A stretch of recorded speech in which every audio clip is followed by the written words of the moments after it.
我叫江度生，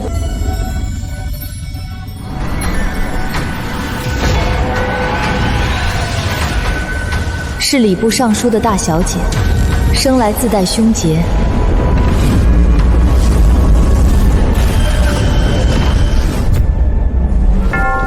出生就被送入南禅寺，一养18载。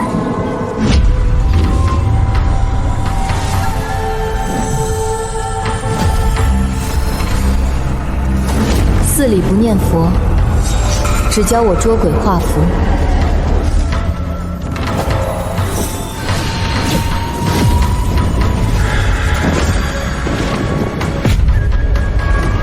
如今师父得知我善缘已到，让我立即下山化缘。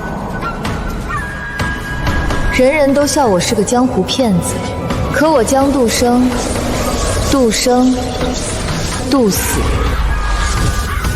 度恶，度魂，度苍生。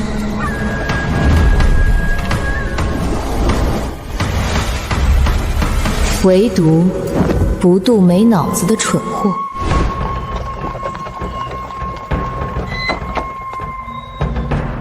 大小姐，府邸到了，老爷与夫人想必已在府中等候。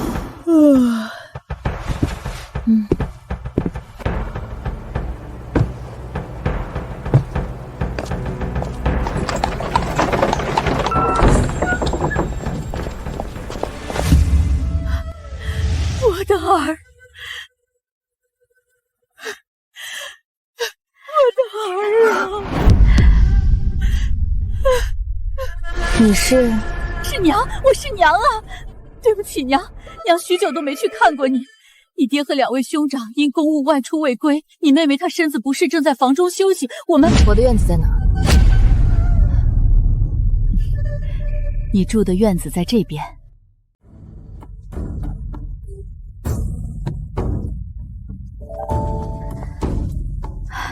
都退下吧，不用跟着了。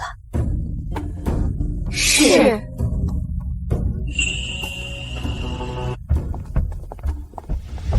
杜生，你是不是在怪我们？若我说不怪，那是谎话。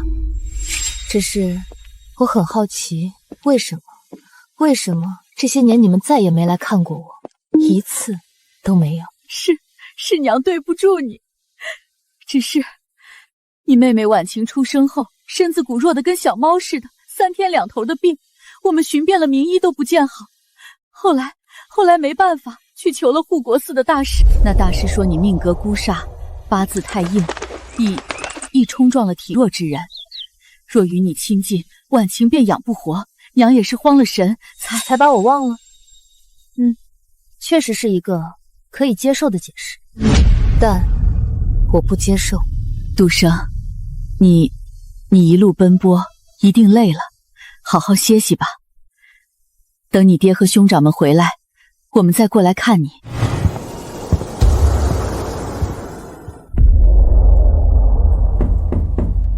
进。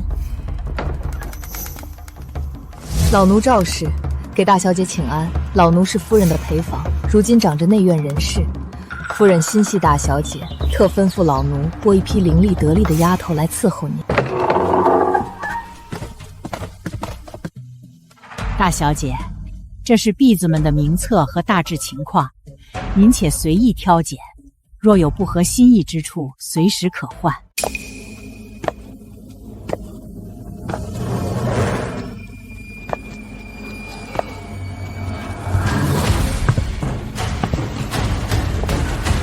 3魂7魄，竟只剩最后1魂4魄在勉力支撑。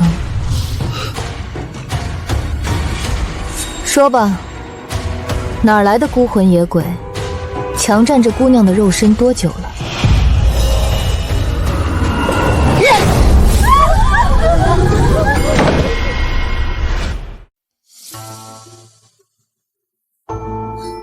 说吧，哪儿来的孤魂野鬼，强占这姑娘的肉身多久了？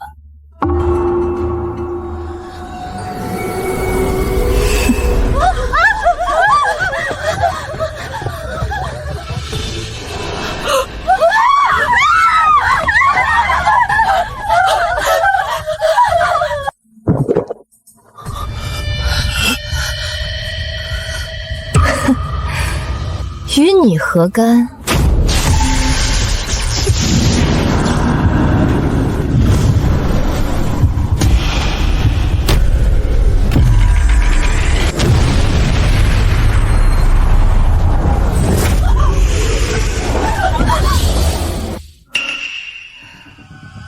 去。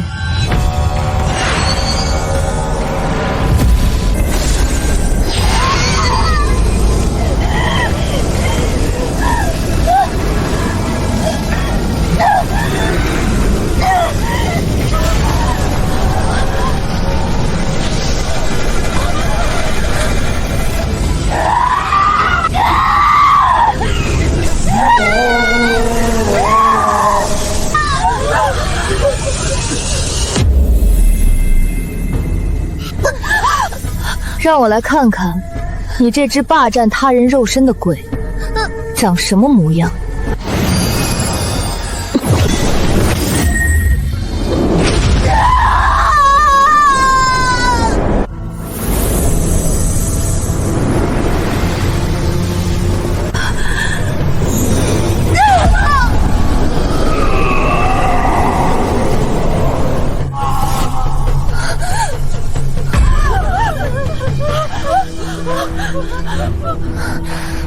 嬷嬷，救我！去！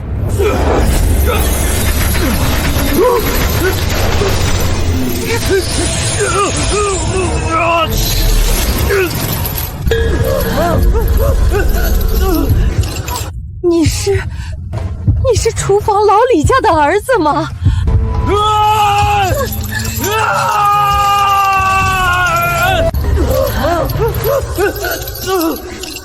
是他，那个半月前失足落井的李栓子。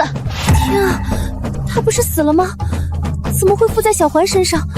难怪觉得小环这几日行事古怪。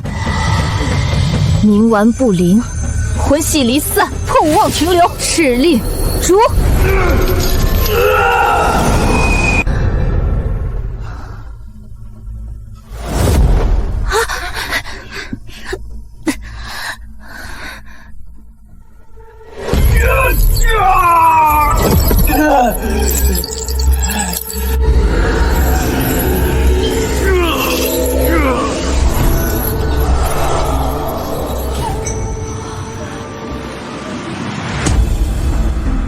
阴阳有序，生死有别。既知生死，为何不入轮回？反要强占他人躯壳，徒增罪业。你不是从寺庙出来的吗？佛家讲究的不就是慈悲为怀，普度众生？我与小环的事，是我们自己的因果，你凭什么多管闲事？哦，忘记告诉你了，我除了拜在南禅寺住持门下，另还有一位师尊，道号玄七真人。所以，谁告诉你我只是个佛门弟子？福生无量天尊，我乃佛道双修。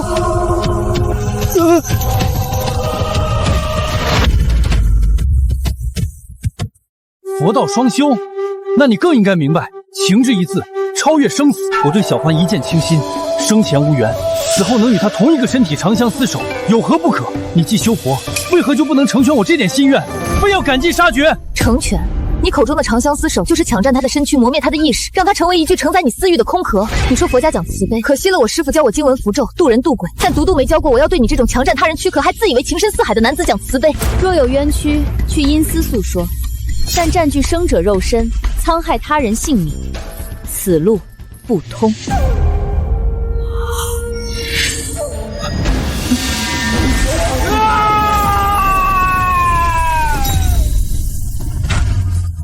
大小姐，是老奴失察，让这等污秽之物进了您的身，老奴这就去禀明夫人，再为您仔细挑选一批干净得力的人来。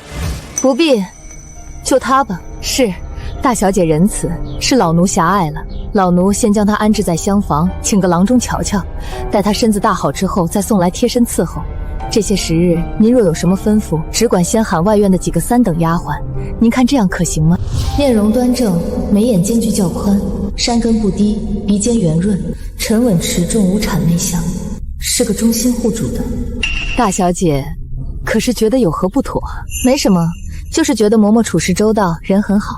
这个劳烦嬷嬷放在那丫头贴身之处，稳固她离散的魂魄，免得留下病根。是，老奴一定办妥。对了，今日这院里发生的事儿，若是有一个字传了出去，我就只好放几只小鬼，半夜去找你们聊聊天了。不敢，奴婢们什么都没看见，什么都不知道。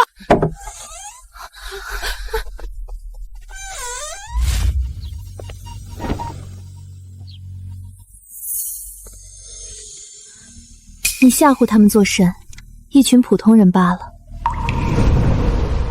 你吓唬他们作甚？一群普通人罢了。这你就不懂了。我这人呢，天生一副菩萨心肠，最是慈悲。最爱看的就是别人被吓得花容失色的有趣模样了。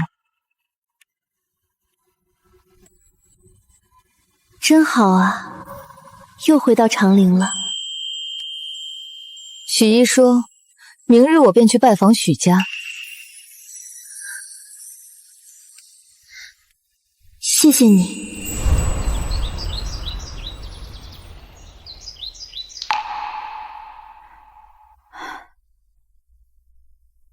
如何？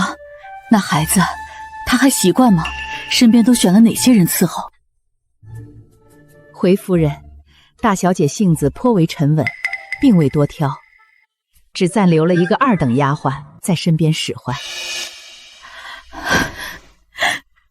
他还是在怪我，对不对？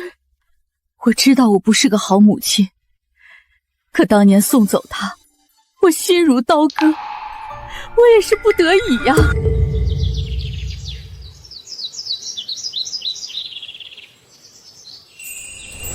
夫人，此法乃是向天借命，此女命格奇特，煞气太重，冲克6亲，唯有置于佛前，以佛法徐徐化解，或可有一线生机。若留在府中，只怕熬不过半月。此女生来便为渡劫，或渡人，或渡己。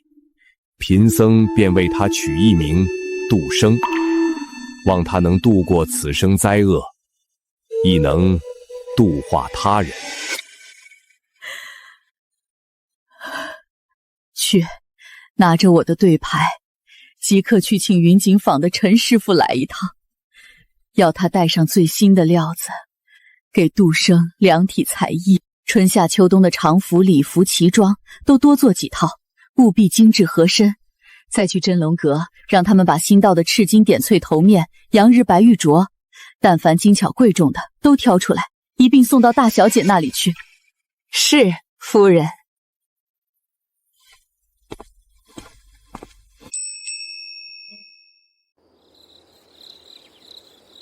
这是府里的规矩，都放仔细些。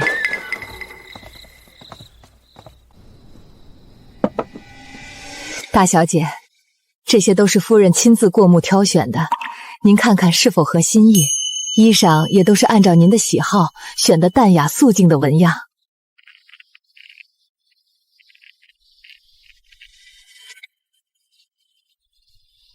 可以。还有一事禀报大小姐，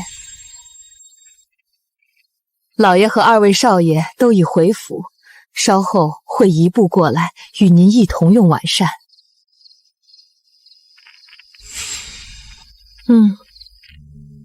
是。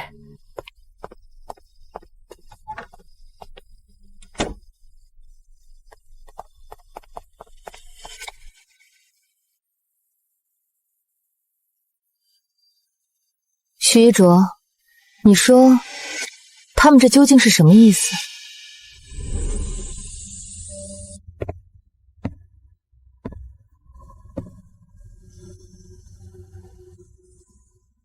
人心是复杂的，尤其是为人父母者，我猜想他们大抵是心怀愧疚。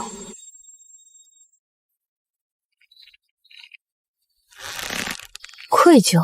既然当初选择了舍弃，如今又何必做出这番情深意重的姿态？是为了让自己心安，还是演给旁人看？或许是两者皆有。当年送走你是他们迫不得已的选择，而今对你好，或许也是为了填补他们心里那块为了小女儿遗忘你而产生的愧疚。20岁前的死局，唯一的解脱之道。徒儿啊，你的孽缘呸，你的善缘已至，是时候下山了。师父，您给句准话，我这条命究竟还剩多少时间？阿弥陀佛，善缘到了，自会明了。世间万般境遇，皆为修行。下山去，经历便是功德。你在佛前这18年，借着香火愿力，勉强镇住了命格和体内的凶煞。然，此法如滴蓝红，非长久之计。若20岁前寻不到那人，觅不得那唯一的解脱之道，届时纵使佛陀再现，为师也无能为力了。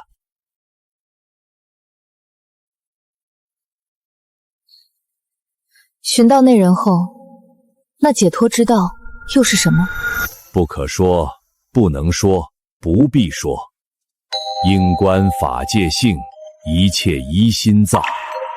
你的路，终须你自己去走。去吧，记住，菩提本无树，明镜亦非台，诸相非相，即是真相。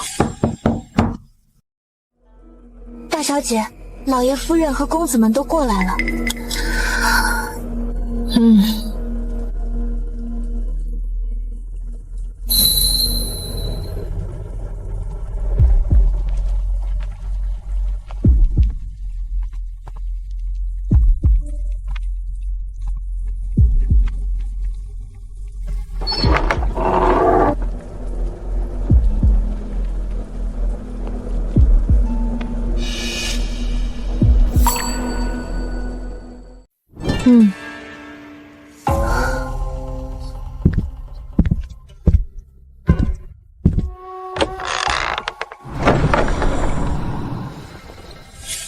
杜生，这是你大哥江之远。妹妹，这是你二哥江之恒。请进。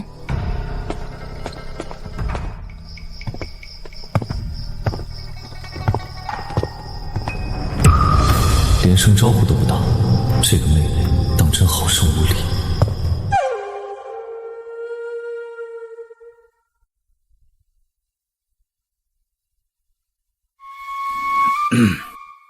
独生，回家了就好。往后若有什么短缺，或是想添置些什么，只管跟你娘说便是。好。杜生，你妹妹她身子还有些不适，怕过了病期给你。今晚就没一起来用膳，改日再让你们姐妹相见。无妨。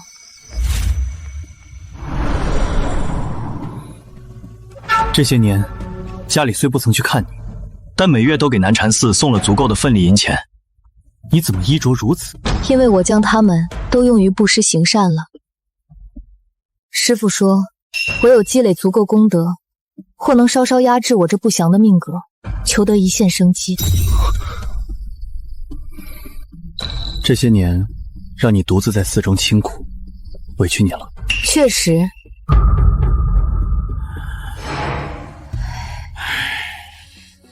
最初那1-2个月，我总是坐在寺庙的山门石阶上，从天蒙蒙亮，一直等到日头西沉，山影吞没最后一道霞光。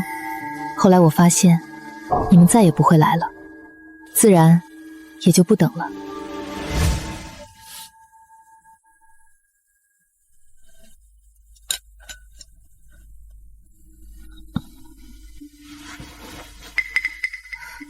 几位慢用，我出去走走，消消食。是我们对不住这孩子，我们欠他太多了。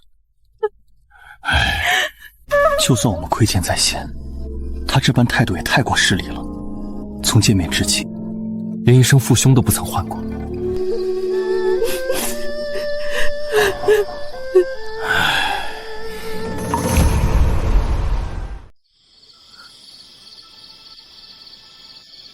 说书唱戏总要凄惨些，才好引人唏嘘，不是吗？其实，我刚才席间所说也并不全是假话。凡我所失，终非我有；既非我有，何妨放手？不属于我的，即便曾经得到，也终将失去。而那些真正属于我的，无论绕过多少弯路，最终都会抵达。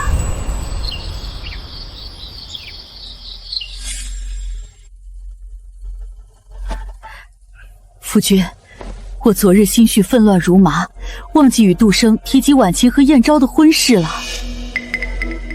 明日楚家便会正式登门送聘，此事不能拖。你待会儿便去杜生那儿，与他分说清楚，总要让他有个准备，免得临时知晓，心中更难接受，也与婉晴生出不必要的嫌隙，徒增家宅不宁。这门婚事原是杜生的，可如今偏偏燕昭先与婉晴两情相悦，情根已深，这也是强求不来的缘分。无妨，杜生那孩子瞧着是个明理的，他会理解我们的处境和难处。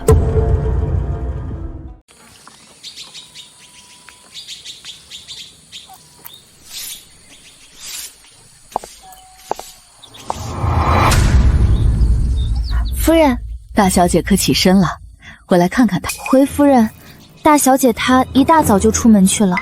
出门？她昨日才从寺里归来，对着长林人生地不熟，能去哪里？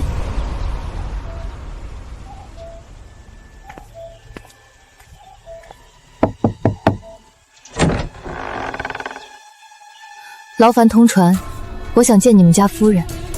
请问姑娘您是？你只需带一句话进去。许遗书让我来的。去！我们家大小姐闺名岂是你能随便叫的？她远嫁天水城多年，距此千里之遥，怎会托你前来？莫要在此胡言乱语，速速离去！你额交日月交低陷，复原早断，应在你5岁那年秋日，与水相关。你眉淡且散，兄弟宫暗淡，应是家中独子。现在可以去通传了吗？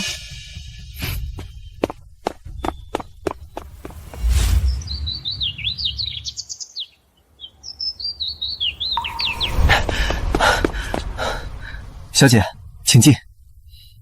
有劳了。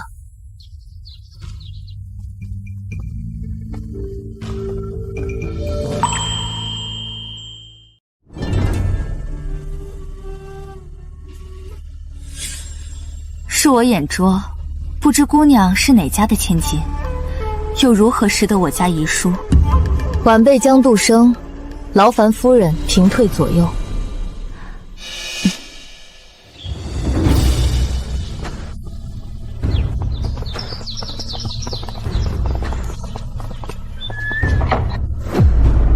现在可以说了吗？许遗如托我带句话，娘，我想回家了。娘，我想回家了。遗书，你记住，天水路远，人心叵测。倘若有一天你真的后悔了，你就找人给娘捎这句话。娘，我想回家了。届时，娘就是拼了一切，也定然派人去接你回来。你说他出什么事了？他死了。不可能！若真出事，王家为何不曾报丧？为何？不会的，去年年末我还收到了遗硕的家书，他说他在天水一切都好，还说等他父王瑞来年年底述职回京，便一同回来省亲。3个月前，他无意中发现王瑞豢养外室，争执间被王瑞失手推搡，后脑撞在墙上，当场就没了气息。我不信！许一若死后，王瑞对外宣称他是因病亡，一面扮演着深情，一念却日日宿在外室的榻上。2个月前，我途经天水城时，遇见了魂魄徘徊不去的他，因执念太深，难入轮回，就这么不上不下的困于人世之间。江姑娘，你的意思是，他的魂魄此刻就在这里。天地无极，乾坤界法，真形显现。出！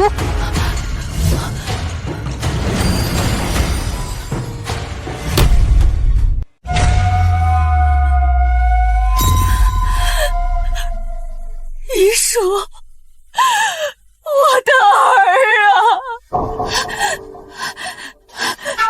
江姑娘，江姑娘，沈氏，我求求你让我摸摸他，让我再实实在在的抱他一次，就一下就好。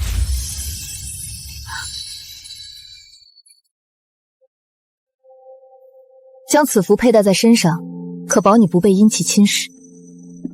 许一书，给你半炷香的时间续话。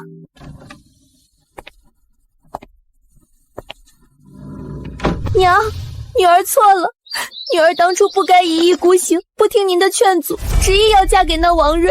不是娘错了，是娘没用，明知那天水城山高路远，却还是心软让你嫁了，是娘害了你啊！娘，请您一定要派人去，将女儿的遗体从那个肮脏的地方带回来。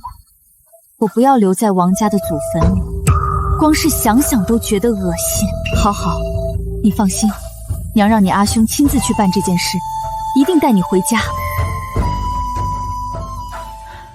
来人，立刻派人去寻老爷和少爷回府，就说家里出了天大的事。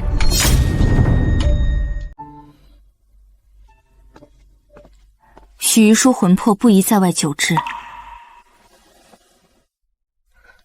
我要将它收入蛊笛之中。这只养魂笛能滋养他的魂魄，防止魂魄继续消散。好，一切都依姑娘所言。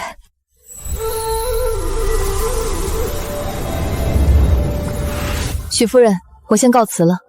待贵府将许遗说的遗体顺利运回，再遣人寻我。届时我为他做法事，助他魂归地府，重入轮回。适才多有失态，语气不好，还请江姑娘见谅。报酬就不必了，他已经付过了。在天水城时，用的是王睿藏在书房地砖下的私财。若寻我，可到礼部尚书府。礼部尚书府，江度生。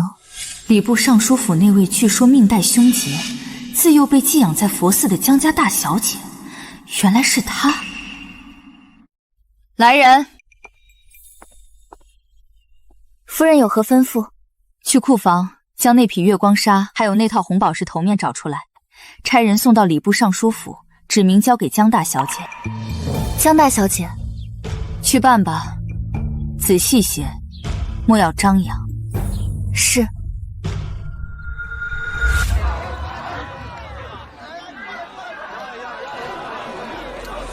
姑娘，咱们是不是在哪儿见过？确实，人多眼杂，不好动手。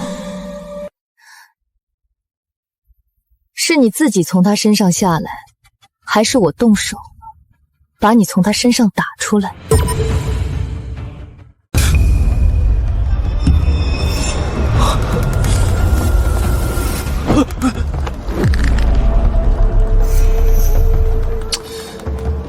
看不出来啊，是个行家。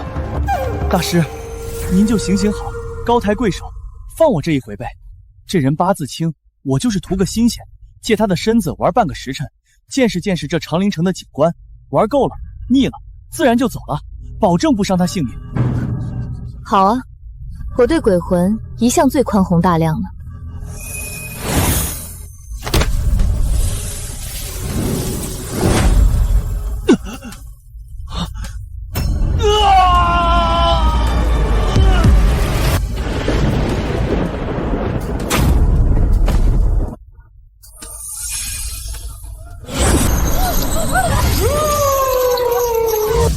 老实点。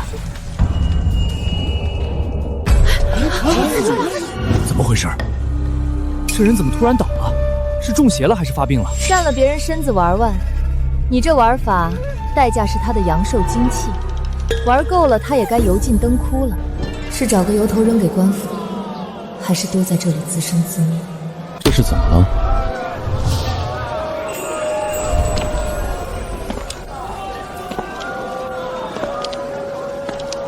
好浓郁的紫气，这煞气竟能压制我体内的凶煞。离死前师傅说的孽缘，莫非就是他？姑娘，这人方才还好好的，突然间就晕厥了过去。来人，将他扶到一旁阴凉处。有劳。既然如此，我便先行一步了。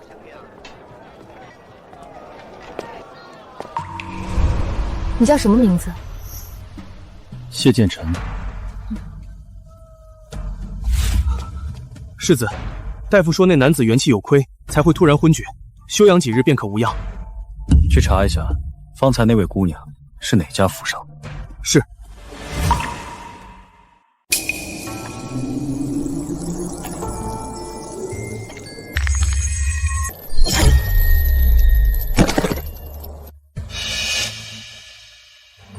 说吧，姓甚名谁，怎么死的？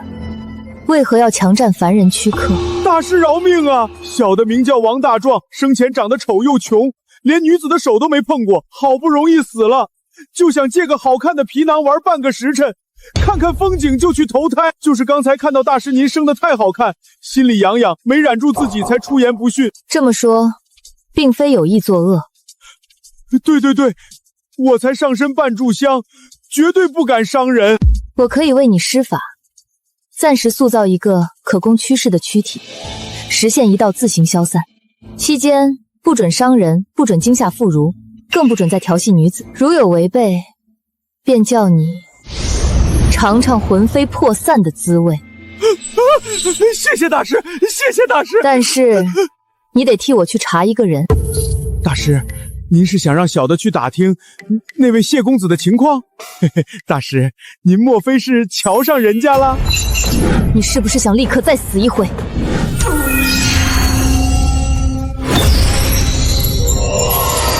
跟我回府，回去便替你减脂成型。对了，忘了告诉你，方才打入你魂体内的是追魂符，任你逃到天涯海角，九幽黄泉，我也能将你揪回来。不敢，大师法力无边，小的打死也不敢跑啊！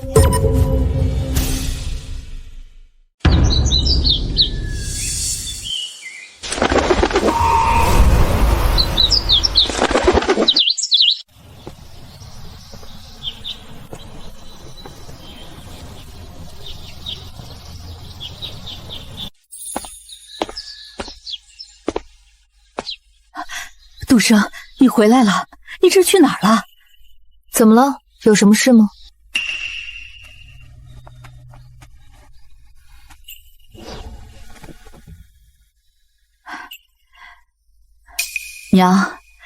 娘是有件事儿想跟你说。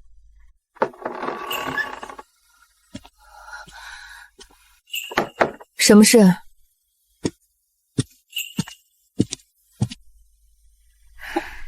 是关于和你指腹为婚的楚家燕昭，他和婉清不知怎的就情愫暗生，两情相悦了，所以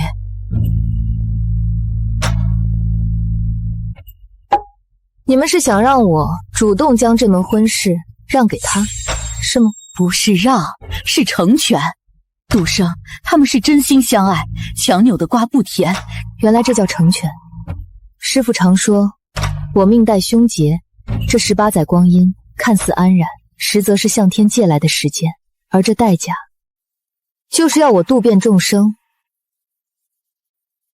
这婚事送他又何妨？杜生，娘的乖女儿，是爹娘对不住你，你放心，娘一定会补偿你的。你想要什么，尽管跟娘说。我累了。那你好好歇着，娘就先走了。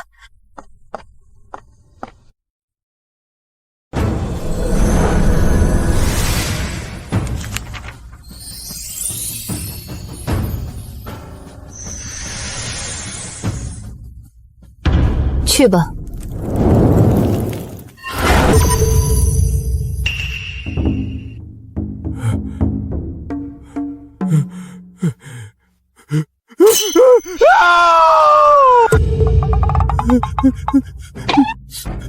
大师，这脸怎么能比我那原身还要丑上3分？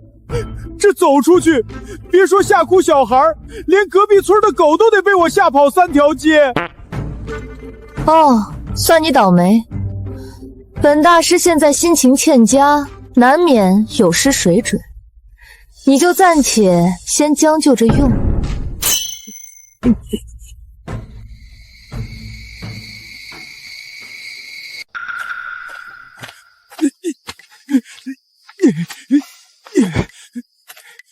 什么人啊这是？还大师呢？就知道欺负我这种没人疼没人爱的短命鬼。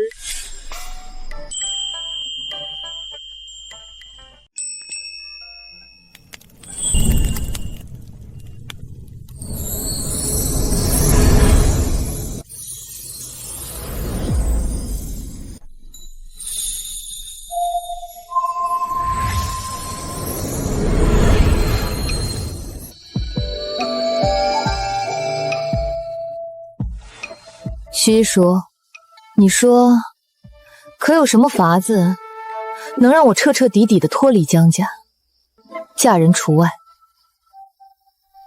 为何一定要离开呢？我愿意离寺下山，有部分原因是想看看这因果纠缠的家字之下，是否还有我半寸容身之地。如今看来，答案已经分明，万念纷杂，不可乱我心。说我当初能有你此刻半分清醒，看出那所谓良缘背后的虚妄与算计，当断则断，或许也不至于落得今日这般生死异乡的下场。江姑娘，你若真想脱离江家，又不想背负不孝忤逆的骂名，不被那些礼法俗之所诟病，你就得站得足够高，高到让江家女儿这个身份再也无法定义你，束缚你，甚至需要仰望你，高到让礼部尚书府都只能成为你身后的背景，而非头顶的穹盖。站得比尚书府还高。大小姐，夫人和二小姐过来了，已经到了院门口，请他们进来。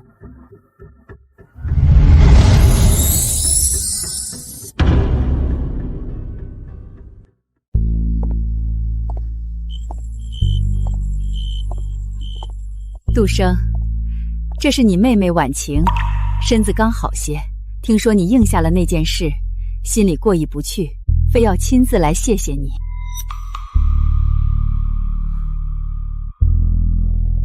姐姐，多谢你成全我和燕昭哥哥。五官确有3分相似，只是这面相，是我灵力至测，还是这长陵城藏龙卧虎？他的命格究竟被什么遮蔽了？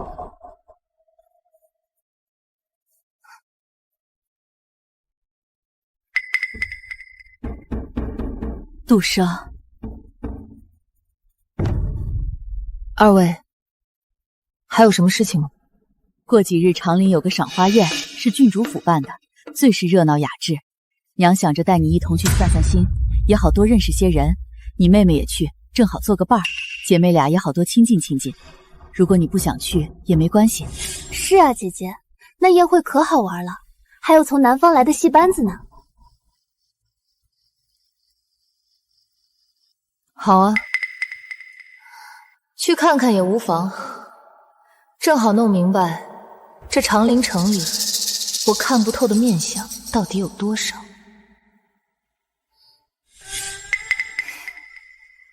杜生啊，那到时候宴会上，若是有相熟的人家，或是哪位夫人问起你和燕昭的婚事，你的意思是，如果有人问起，我便说是我自己体弱，又与佛法有缘，自觉配不上良人，故而主动提出，自愿将这门天作之合的姻缘让给了江婉晴，是这样吗？杜生，只有这样说，婉晴才不会落个抢夺嫡姐姻缘的坏名声啊。她还小，将来的路还长，名声若是坏了，一辈子就……为了保护小女儿的名声，就要大女儿编织谎言背下所有，偏心至此，多说无益。知道了。好孩子，晚上想吃什么？娘亲自下厨给你做，或者叫厨房炖点补身子的汤。你太瘦了。哪还需要用什么晚膳？看见你们二位，我已经饱了。二位若无事，就请回吧。我有些乏了，要歇歇了。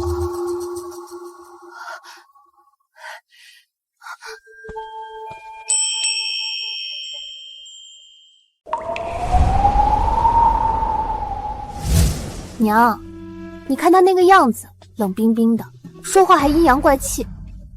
不许这么说，你姐姐她愿意把婚事让给你，你要记着她的好。她这样是在怨我，怨我这个当娘的偏心。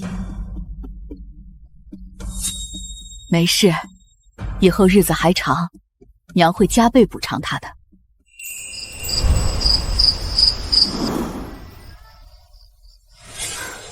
我现在好像有些明白你为何执意要离开了。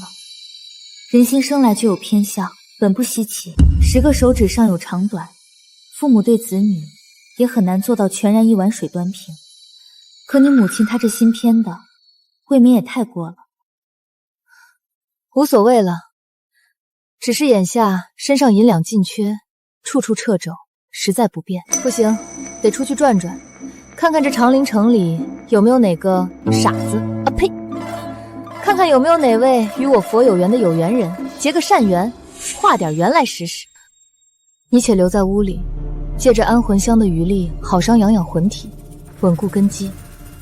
明日若有机会，再带你出去放风。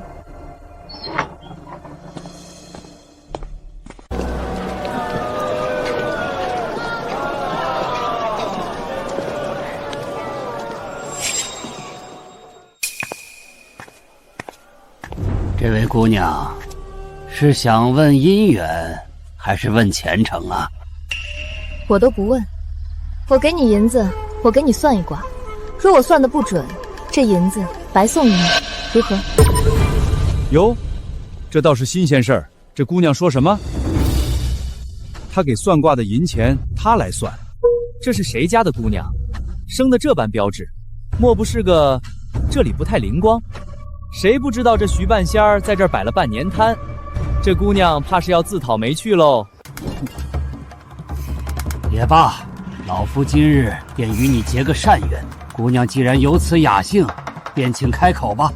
若真算得准，老夫也认了。你额角日月角低陷，主父母缘薄。若我未曾看错，你应是在幼年，约莫7、8岁上下，便以父母双亲俱失。你眉淡且散，眉尾下搭，兄弟宫虽有牵连，却显疏离。你应尚有一位兄长在世，然你们兄弟2人早已分家另过，情分淡薄，甚至多年不曾往来。再看你妻妾宫，平坦无肉，且有隐约的横纹截断。你此生应是无妻无子，孤寡到老之相。哼，小姑娘倒是打听得很清楚。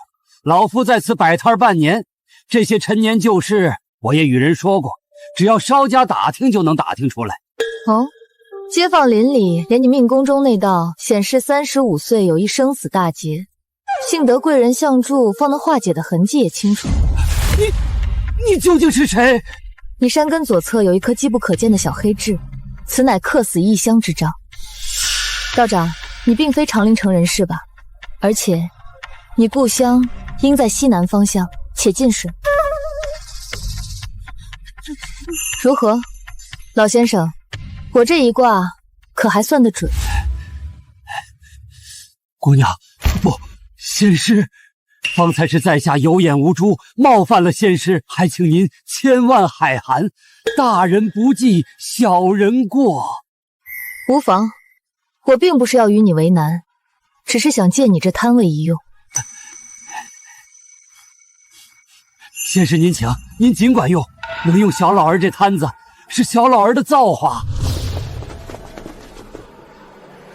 今日出临贵地，结个善缘，免费算一卦。哦，免费算卦，有意思。来，给小爷我批2句，就算小爷我今日运势如何，可有桃花运啊？子时楼台，当聚水生。姑娘，您府上在何处？在下有一位好友，家中近日出了些匪夷所思的怪事，便请高人都束手无策。若姑娘得闲，可否请您一步一关？明日午时我还会再来，届时你可带你那位好友过来。只不过明日解惑便要收费了。一定，明日在下必定携友前来。抱歉，明日恐怕还得借你的摊位一用。这个算作明日的租金。仙师，您这是折煞小老儿了。您能用这摊子，是小老儿的福分。这酒楼掌柜是旧时，不收钱，您千万别客气。只是仙师方才点破那客死异乡之兆，让小老儿心中难安，斗胆请教仙师，这劫难可有法子躲过去？西南300里是你生机所在，记住，明年开春后莫进大江大河，尤其要避开行船之事。如果他日遇到一片杏树林，不妨进去走走。若见到有人出兵抬棺，并非凶兆，反是你的造化，切记莫要回避。多谢仙师指点，仙师恩德，小老儿没齿难忘。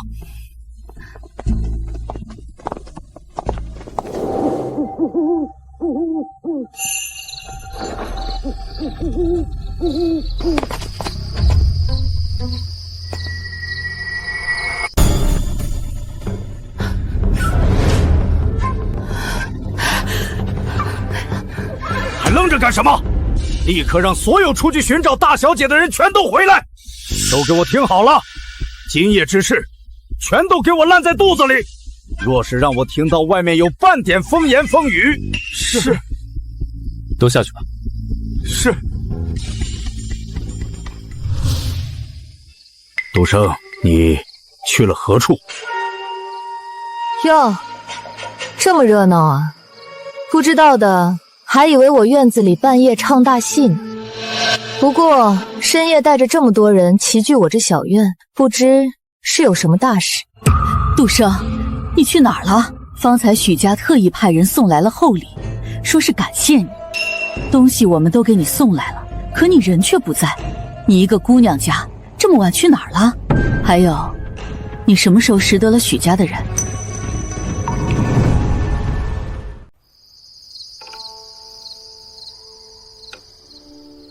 你们来的正好，我啊，刚刚觉得月色不错，出去抓鬼了。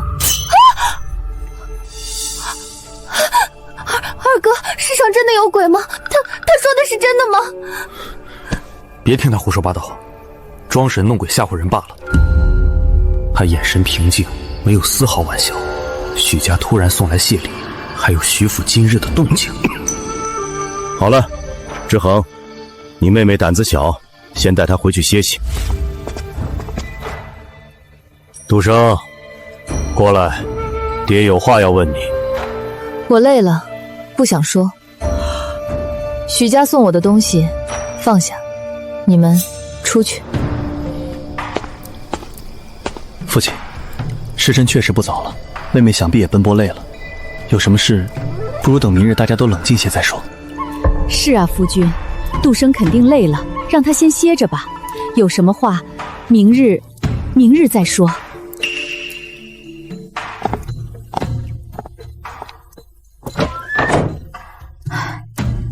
夫君，你说杜生他刚才说的，该不会是真的吧？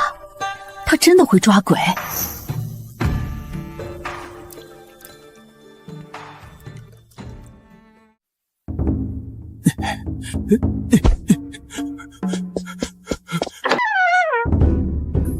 大师，我查到了。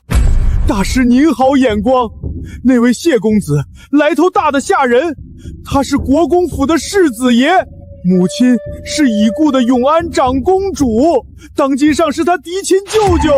最重要的一点，这位谢世子至今尚未婚配，听说国公爷替他相看名门贵女，结果不是得怪病就是破相，定亲礼刚下，女方家祖宅就走水。护国寺高僧说了，这位世子爷命格特殊，身带极重煞气，寻常女子压不住，强行婚配有血光之灾。煞气带紫气，对我可是大补。可一个国公世子，身上怎会有与国运相连的紫薇之气？有点意思。世子。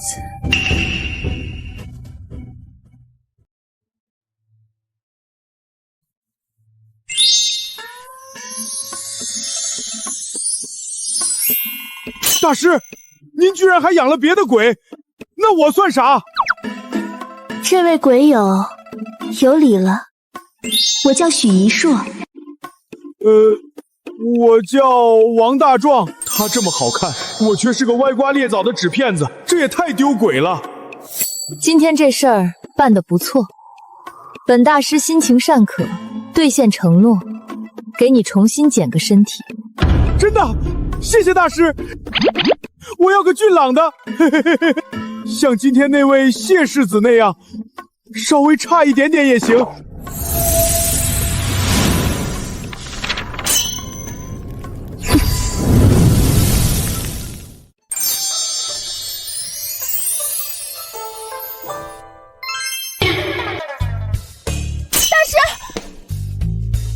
我不要当女子，我要当男子，顶天立地的男子汉。您怎么能给我捡个女子的身子？这样我以后怎么见鬼啊？你这鬼好生无理取闹！你生前不是自诩相貌丑陋娶不到媳妇儿，如今本大师大发慈悲给了你顶好的相貌，你还嫌弃？再说了，你这新身子走出去，保准比很多真女子还引人注目，有何不好？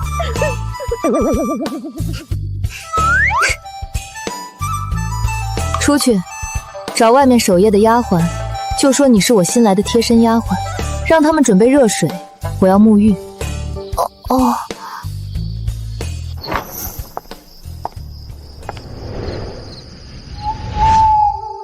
属下等奉命暗中查探那姑娘踪迹，但总感觉有东西遮挡，最后跟丢了，请世子责罚。哼，哦，连你们都能跟丢的人。看来他是真有些不寻常的本事。着人暗中留意长林城之中眉心带有朱砂痣的年轻女子。是。世子，义彻公子来了，说有急事求见。让他进来。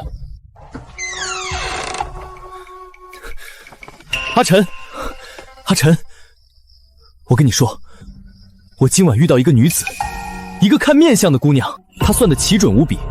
我觉着，他说不准真能帮你看看。慢慢说，怎么回事？你是没看见他那气度，清清冷冷的，说话跟念鸡语似的，每个字都砸在人心坎上。那徐半仙儿在他面前跟个老鼠似的，当时那场面简直绝了！我活这么大，第一次见这么硬核的姑娘。要是阿晨能得她相助，那煞气说不定真有救。坏了，我当时光顾着震惊。忘记问他姓甚名谁，府上何处了，只记得他说明日还会去那摊位。阿晨，你怎么了？难道你不信？一彻，你所说的那位姑娘，眉间是不是有一颗朱砂痣？你，谢晋晨。你什么时候偷偷学会算卦看相了？居然连这都知道！果然是他，眉心朱砂，清冷如雪，却身怀异术。看来明日的挂摊，无论如何都要去一趟。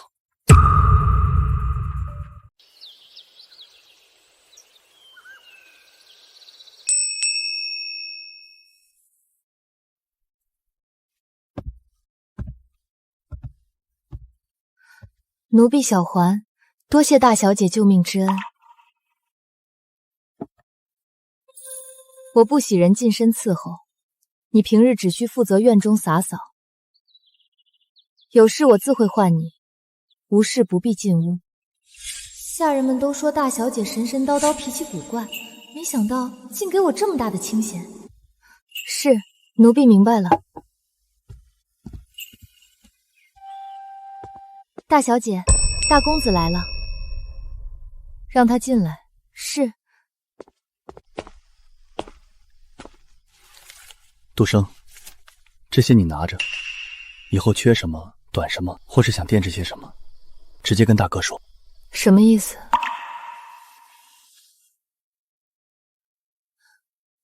不用，我自己有银子。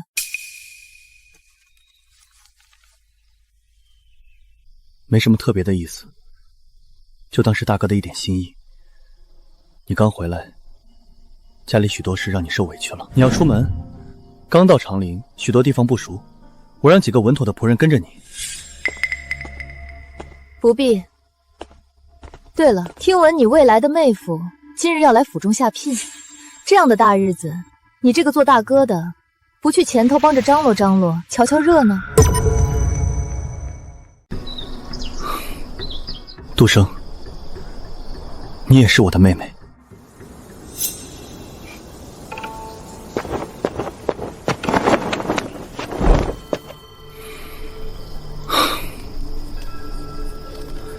去，远远跟着大小姐，务必确保她安全。若非必要，不要打扰，随时汇报行踪。是。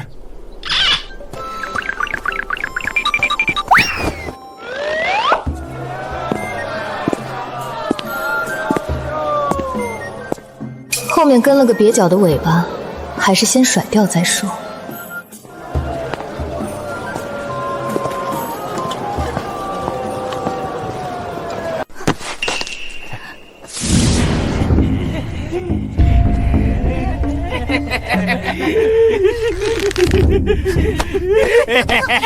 我只是想溜达熟悉一下新身体，怎么女子处事如此艰难？这纸人身子打出的拳头怎么跟欲拒还迎似的？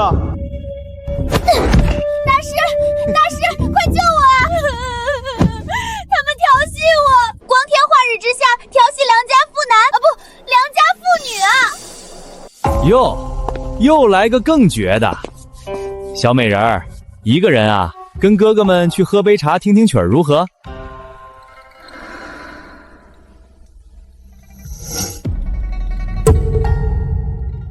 阿弥陀佛，诸位施主，色即是空，空即是色。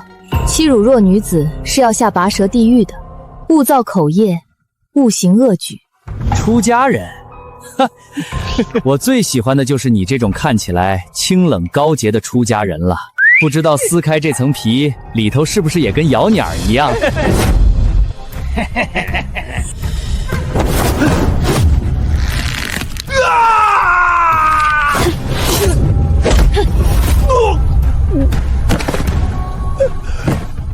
臭娘们儿，敢动手！啊！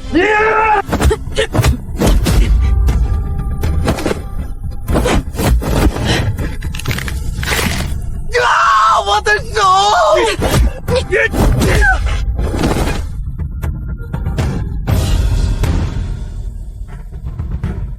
阿弥陀佛，出家人慈悲为怀，但倘若施主听不懂佛经，我也略懂些拳脚功夫，或许能帮诸位开悟一二。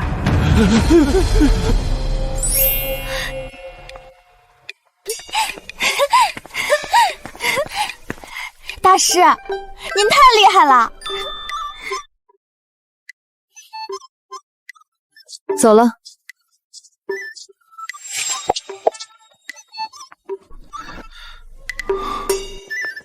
大小姐这身手哪里需要人保护？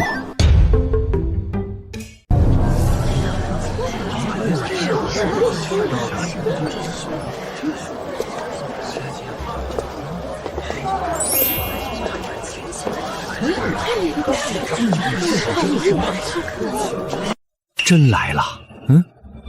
瞧着比昨晚更不好亲近了。他身后那女子是谁？走路怪里怪气的。让开，都让开！没看见我家大小姐来了吗？急什么急？观自在菩萨，行深般若波罗蜜多时，照见五蕴皆空，不与傻子计较。仙师，您来了。今日只算3卦，在此也与诸位结个缘。我叫江渡生，渡生渡死，渡人渡鬼的渡。真的假的？好大的口气！渡生渡死，他以为他是观音菩萨吗？哼，怕不是个疯婆子吧？阿晨，快看，就是他，昨晚那个姑娘。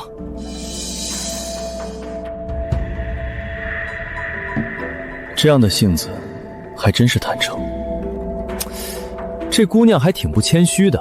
3卦，可问生死迷途，可解困厄疑难，可断未明之缘。现在开始。姑娘，你刚才说你能渡鬼？这面相绝非善类，且业障缠身。我家最近不太平，自从我那儿媳妇走了以后，家里就闹鬼，半夜总有女人哭声。大师，你能抓鬼吗？多少银子我都给。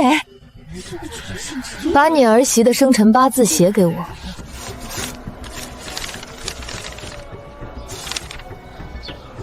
此八字显示，命主乃自缢而亡，且是含冤负屈、怨气冲天之相，对吗？对，大仙，您真是神了。他是不是有什么心愿未了？怎么样才能让他安生啊？他并非有心愿未了，他是怨气难平，要带你们一起走。尤其是你。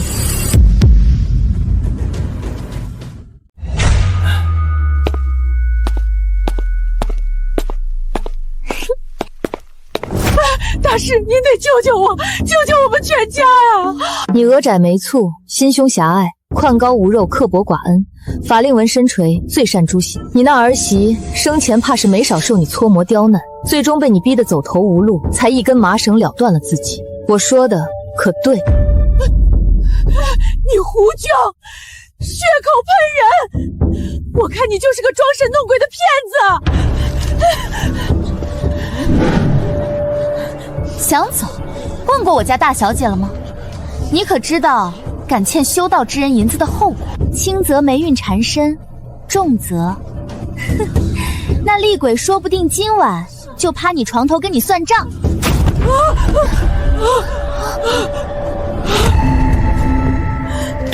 多少？看你死期已现，命不久矣，这卦收你1000银子便好。大师，我错了，我真的知道错了，是我以前糊涂对他不好，求求您大发慈悲，救救我吧，我还不想死啊！我度苍生苦劫，可惜独独不渡恶人。这一卦已了，银钱放下，请吧。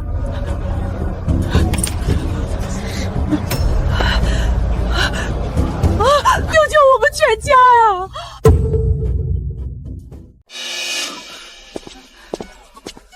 大师，您说您渡人，那您能帮帮我吗？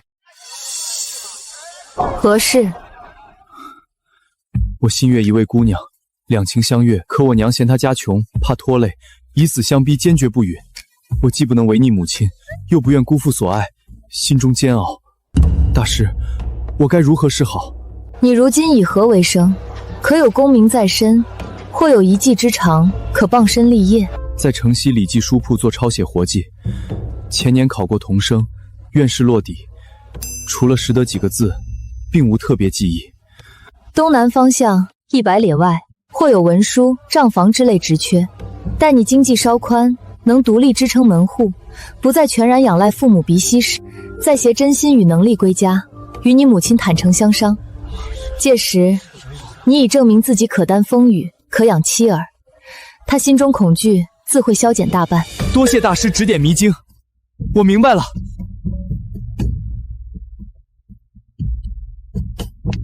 此卦只收1文，剩下的就当我祝你早些如愿。待如愿那日，定请大师来吃酒。路在脚下，好自为之。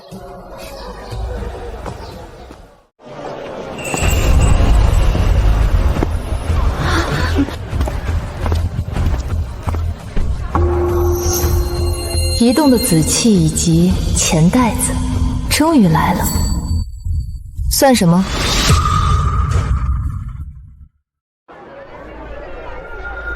不算卦，但想请姑娘抓鬼。此处人多眼杂，不便细谈。不知姑娘可否移步到楼上雅间一叙？可以。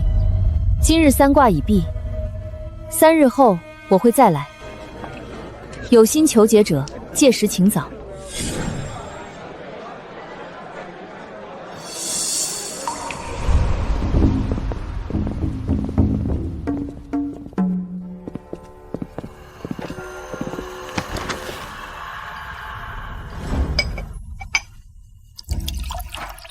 江姑娘喜欢用些什么？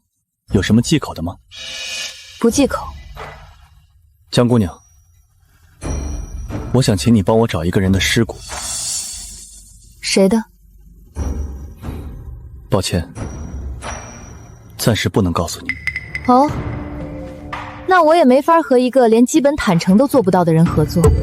不知逝者何人，不明前因后果，恕我无法接受这般不明不白的委托。好，但今日所言关乎重大，请姑娘务必守口如瓶。好。我要寻的是我娘的尸骨。你娘？你母亲的灵柩难道不该奉于皇陵之中，受皇室香火供奉吗？你是如何知道我娘的身份？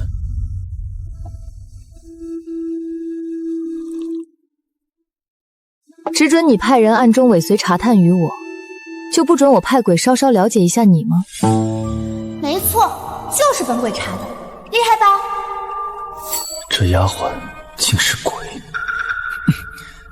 江姑娘见谅，派人探查实属无奈，事关重大，不得不谨慎，需确认姑娘并非对方派来的耳目。现在呢？你不是？我可以帮你寻你母亲的尸骨。多谢，需要什么，姑娘尽管开口。报酬方面，多少银子都可以。我不要银子，我要你每个月圆之夜准时到我的住处，与我在同一房间内待上1整夜。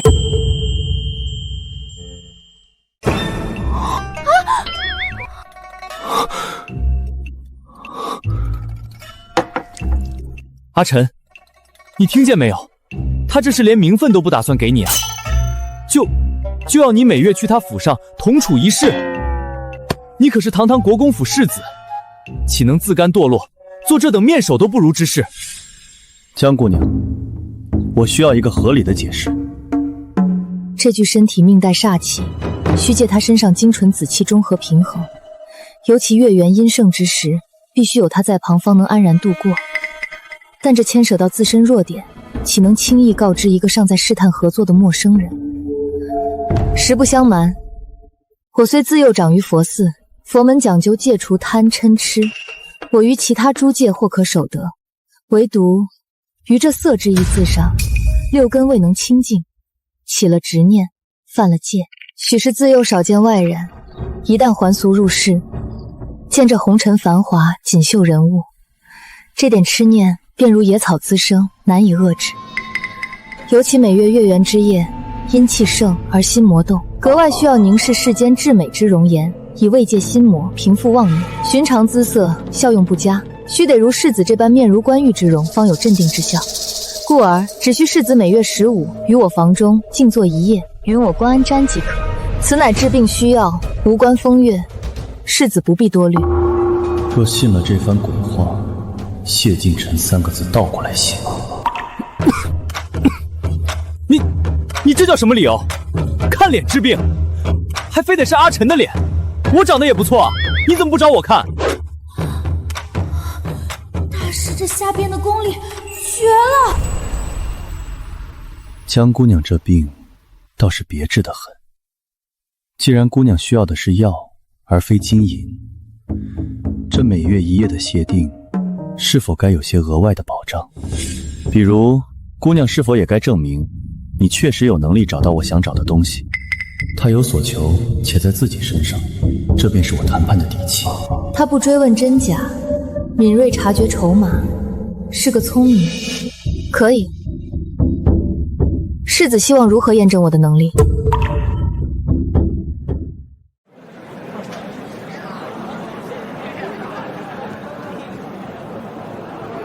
很简单，3日后，你随我去一个地方，若你能解决那里的问题，我们的合作便按你提的条件开始。好，地点、时间。届时我会派人接姑娘。好。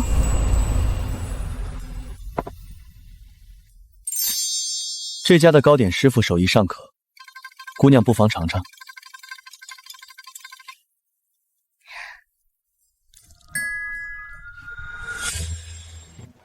江大小姐在佛寺清修多年，为何突然决定下山还俗？和这些心思九曲18环的聪明人打交道，真比直面厉鬼还要费神。谢世子，你怎么知道我是江家大小姐？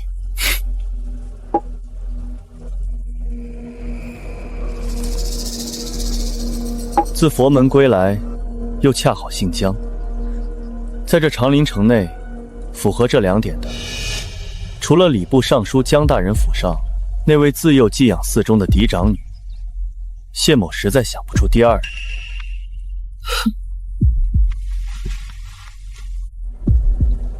江姑娘不吃了吗？谢世子，我不喜欢和聪明人一起用膳。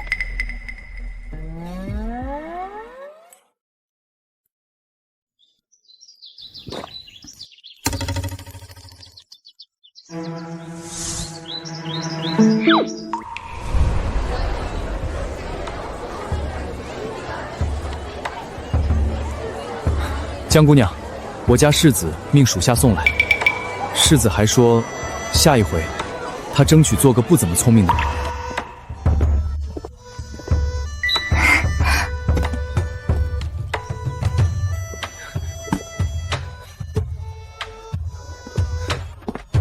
大师，这我能吃吗？可以。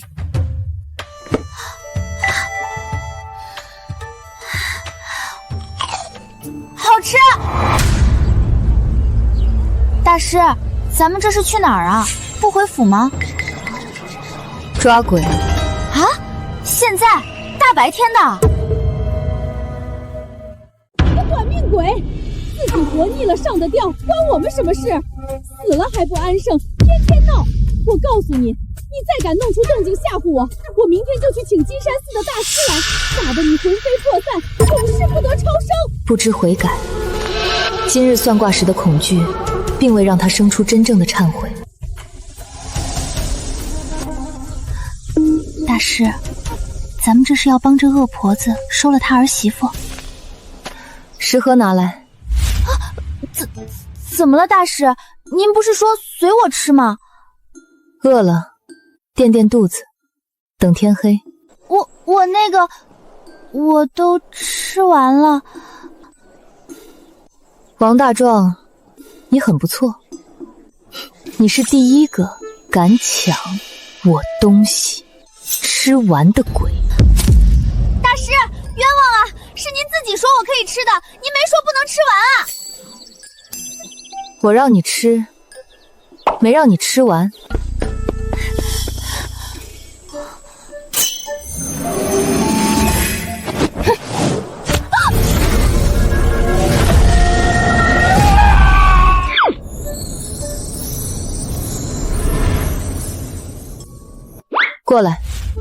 天黑之前，你去里面盯着，看看那怨魂的状态，以及这家人的诚意。我去吃碗面。大师，我没有身体，现在是魂体，大白天的。拿着，能帮你遮掩些许阳气，撑到日落没问题。去吧，这是你将功补过的机会。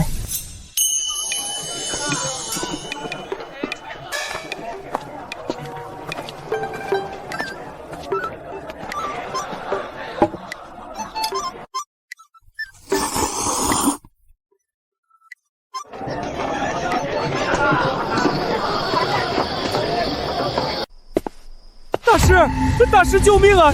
吓死鬼了！里面的女鬼煞气冲天啊，眼睛血红的，我就多看了一眼，差点就真散了。别废话，简要紧的说。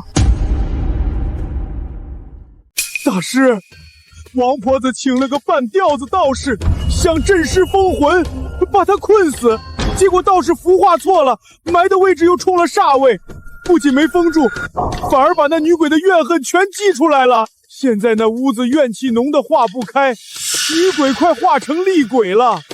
王婆子怕归怕，嘴里还在骂她儿媳妇是扫把星。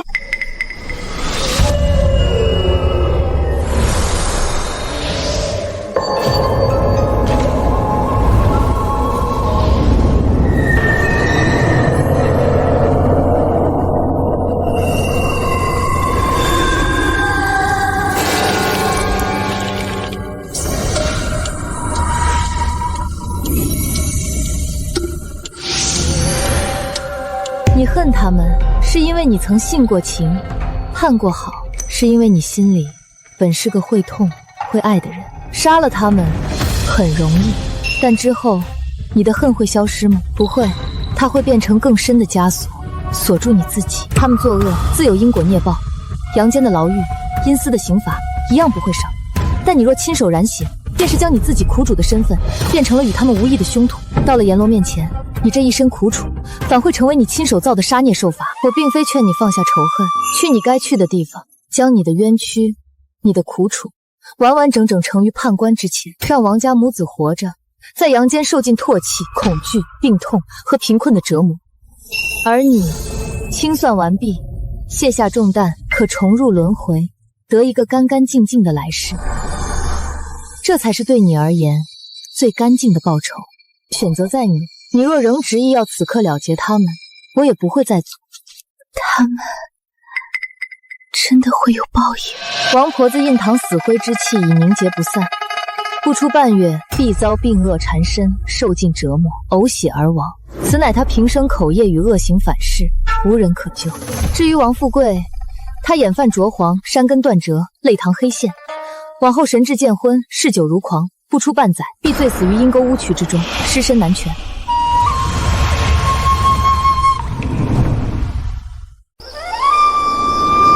好，真好，这样就够了。我不要他们立刻死，我还要他们活着受罪，慢慢还，然后再去下头接着还。大师，送我去该去的地方吧。这辈子太苦了，若有下辈子，我不要大富大贵，只求爹娘慈爱，家庭美满，平安顺遂。好，闭上眼睛。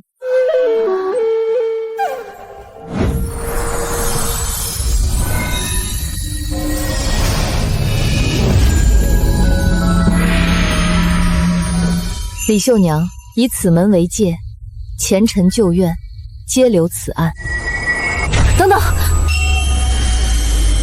此物无大用，仅是一点心意，带着它，愿你来世如这桃木逢春，得遇暖阳，枝繁叶茂。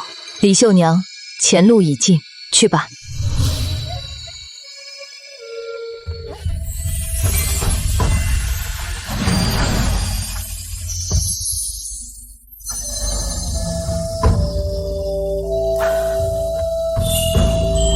大师，您真善良。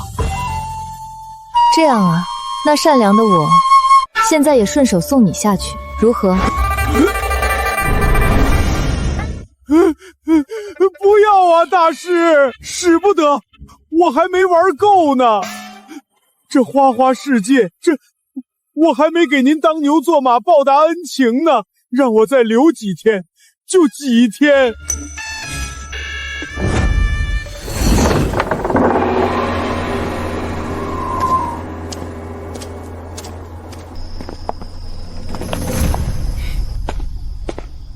杜生，正巧，来为你引荐一下，这位是纯公王府的楚世子，也是婉晴未来的郎婿。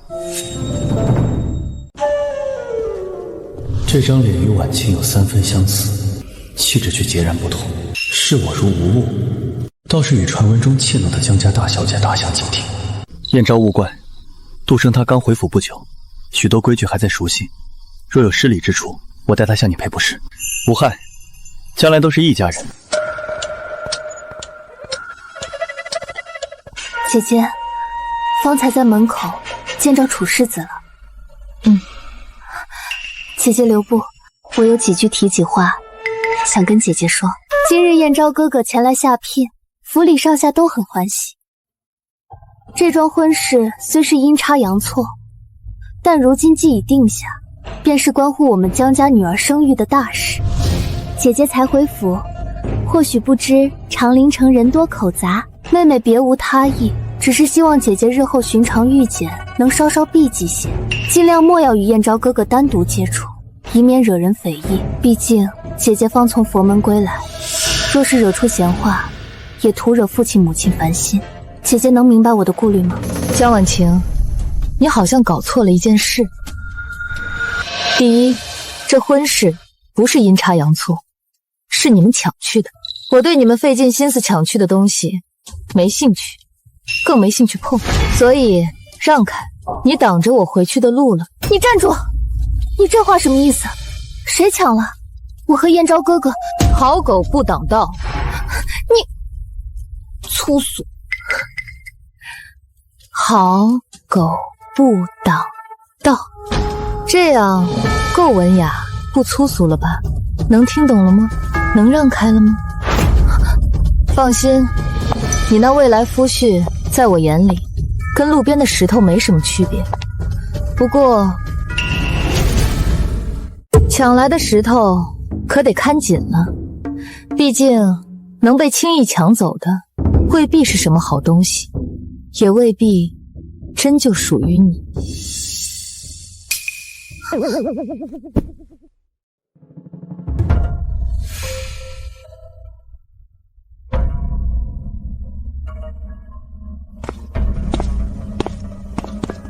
大小姐，许夫人过府来了，夫人请您去前厅见客。知道了。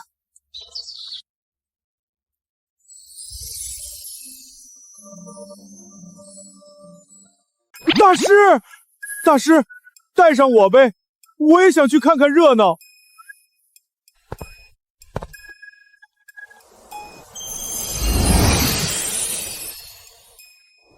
进去吧。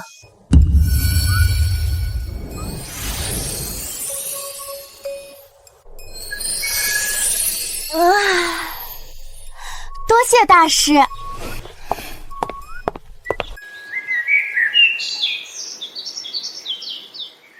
杜生不愧是自幼受佛法熏陶的，这通身的气度沉静安然，言行举止更是妥帖得当。依我看啊，许多所谓的大家贵女，怕是都比不上这份从容呢。许夫人过奖了，杜生刚从寺里回来，许多规矩还在学，当不得如此夸赞。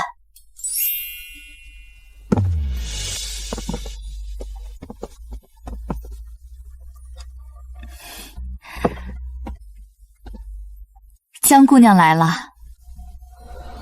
许夫人。江夫人，说来不好意思，我一见杜生这丫头就觉得格外投缘，心里喜欢的紧。不知今日可否请杜生去我们府上坐坐，说说话，也用顿便饭。是啊，我一见许夫人也觉得无比亲切。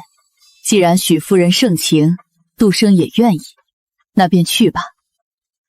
只是杜生刚回来，若有礼数不周之处，还望夫人多包涵。江夫人放心，我定把杜生当自家孩子看。那咱们这就走吧，马车就在外面。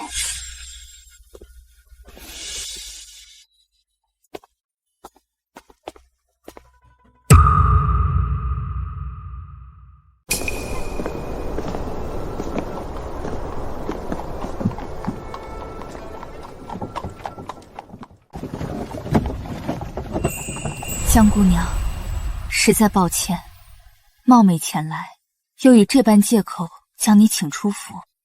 无妨。可是许一硕之事有了进展。是，一硕的兄长前日连夜兼程，已将他的尸骨运回了长陵。另外，大理寺那边已将王瑞从任上所拿，马不停蹄地押解回京，眼下就关在大理寺狱中。可那王瑞自被抓获起，便矢口否认杀妻，他只承认自己豢养外室，被一硕发现后发生争执，但他坚称一硕是当时气急攻心，突发心急而亡。他因害怕我们许家追究，前程尽毁，才一时糊涂，对外谎称一硕未去世。他坚称自己绝非故意杀人，只喊冤枉。原本我们想请最好的仵作仔细验看一硕的遗体，希望能找到铁证，可谁曾想那天水城地处南方，气候本就潮湿，一硕的遗体竟已大半腐化，只剩下一具骨骸。大理寺的仵作已仔细查验过那具骨骸，回报说骨骸完好，未见任何明显外力所致的痕迹。从骨相上看，死者生前似乎并未遭受足以致死的严重外伤。尸骨无外伤？对，一硕明明是枉死，王瑞那畜生也承认了争执，可骨骸上偏偏找不到对应的伤痕，这让我们不得不怀疑，这具骨骸究竟是不是一硕的？可仵作推断，那骨骸的主人是位年轻女子，年龄与一硕去世时完全吻合。有意思。许夫人，可否带我去看看那具骨骸？那骨骸如今作为重要证物，正存放在大理寺的殓房中，由专人看管，等候复审。外人怕是不便轻易查看。既是关键证物，存疑之处更需理清。我有办法查验一些常人难以察觉的痕迹。好，我让我家老爷想办法安排。只是大理寺规矩森严，可能需要些时间打点。无妨，我可以等。到时候顺带会一会那位坚称自己冤枉的王瑞。姑娘是说，骸骨或许能欺瞒仵作的验尸刀，证词或许能蒙蔽堂上官员的耳目，但活人心中有鬼，真话未必藏得住。好，我这就去安排，争取能让姑娘见上那畜生一面。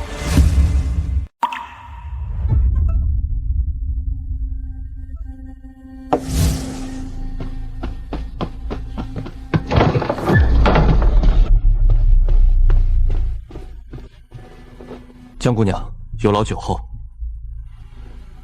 在下已与大理寺少期交涉妥当，可拨出半个时辰，允姑娘前往临房查验。半个时辰足矣。只是那位少卿严明，为事公正，防止节外生枝，他需亲自陪同前往，全程在场，怕是会扰了姑娘清静。无妨，有人在场见证，再好不过。马车已备在侧门，姑娘请随我来。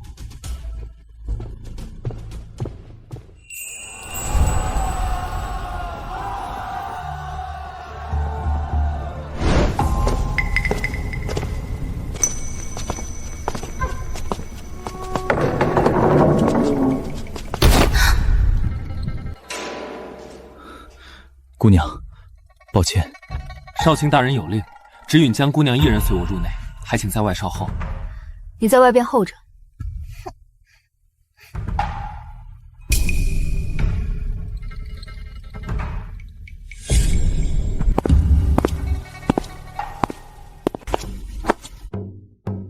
谢建成，这位世子爷怎么哪儿都有他，还偏偏是大理寺少卿。这种被恶鬼缠上的感觉，在这森冷之地竟格外鲜明。江姑娘又见面了，真是巧了。阿晨，江姑娘，你们认识？认识。不认识。南巡，江姑娘，请。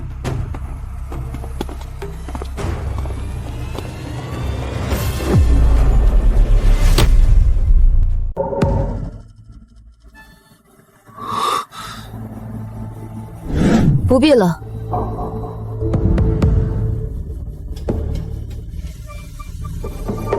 骨笛至色，毫无共鸣。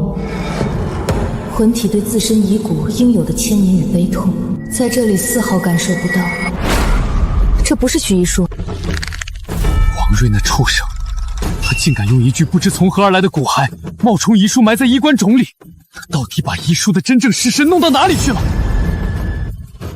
少卿大人，我现在可以去见见王瑞吗？可以。这白衣女子是谁？为何她站在这无主之地，竟让我觉得比面对刑具还要心慌？许兄，是我错了，我不该瞒着遗书的死信，可我当真没有杀他呀。那日我们为外史之事争执，我一时情急推搡了他一下，谁成想他竟突然捂住心口倒下去，没了气息。你既说他突发心急死于内室，当时情景想必记忆犹新了。是。那你告诉我，许一书生前可曾有过任何心疾病史？可曾长期服用护心丸药？若有，你作为夫君定你知晓；若无，这突发心病从何谈起？这或许是他自己也不知道的隐疾。好，即便是有无人知晓的隐疾，那我再问你，突发心疾从发作到身亡，其间痛苦异常，声响必不会小。你当时就在他身侧，他倒下前可曾发出痛呼？可曾有五心翻滚之状？我当时吓坏了，记不清了。王瑞，你可知人死之后，若魂魄不安，怨念凝聚，会如何？他会徘徊不去，带着死前的恐惧、不解，还有对你浓烈的恨。他会一直跟着你，看着你如何用谎话欺骗他的亲人，看着你与新人欢好，看着你夜夜是否能够安眠。妖言惑众，这世上哪有鬼？没有吗？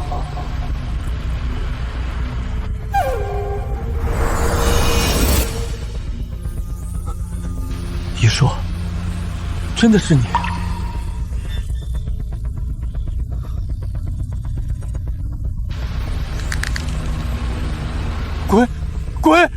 鬼啊！别过来！你别过来！不是我害你的。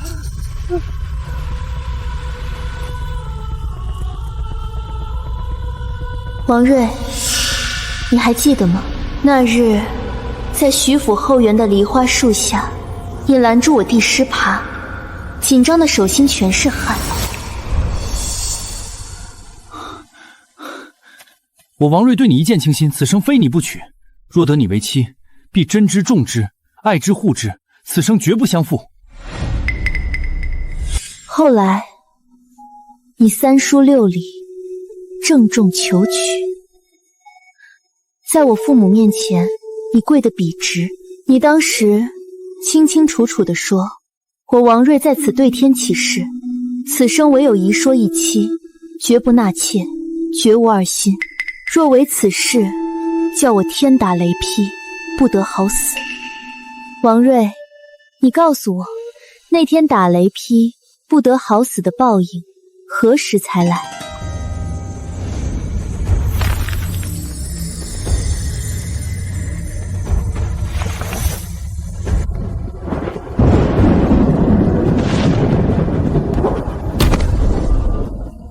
对不起，遗卓，对不起啊，我真的没想杀你，那一推我只是气疯了，我没想让你死，我该死，我混账！畜生！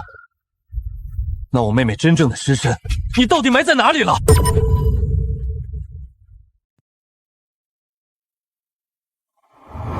在我府中院子里那棵梨树下，我怕事情败露，找了个病死的年轻女子，给了钱，把尸骨埋进一硕墓里冒充他。少卿大人，凶手供认不讳，杀人过程、掩盖手段、真尸下落均已明晰，此案可否了结？好凌厉的手段，不费一兵一卒，单凭一具魂骨和一道障眼法的雷符，便彻底击溃嫌犯的心理防链。这女子的底牌究竟还有多少？人证物证俱全，供述清晰，自当了解。本官即刻安排人手，前往天水城找回许一安的骨骸。王瑞数罪并罚，必按律严惩，绝不姑息。江姑娘，可否让一硕跟我回府？许一地些魂体虚弱，需在敌中静养。待你们寻回遗骸，妥善安葬，了却尘世执念时，再唤我前往。届时，我可助他与家人做最后告别，送他安心往生。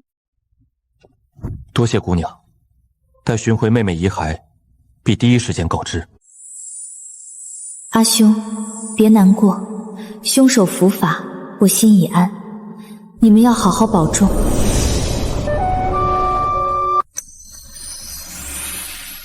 若无事，我便告辞了。江姑娘，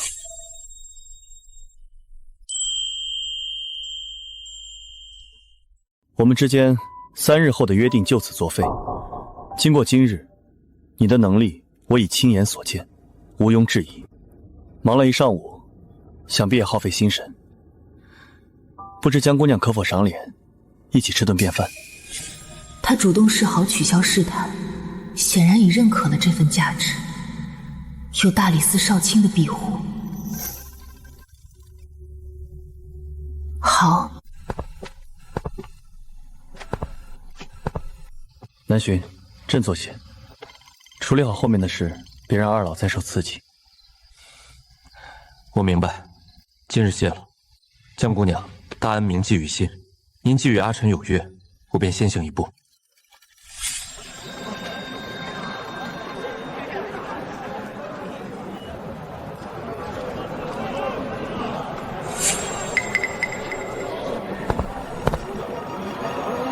江姑娘，你才回长陵不久，此地人多眼杂，若被人瞧见你我同行，恐有碍姑娘清誉，是否需要？世子多虑了，我行事但求问心无愧，若因畏惧人言，便裹足不前，遮遮掩掩，反倒落了下乘。旁人如何看如何说，与我何干？好一个问心无愧！长陵城里的贵女，哪个不是被规矩礼教束缚得死死的？她倒是活得通透自意。江姑娘豁达。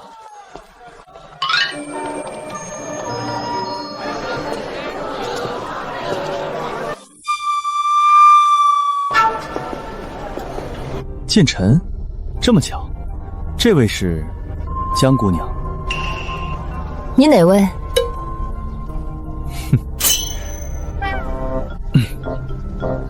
江姑娘，这位是醇亲王府的楚燕昭，楚世子。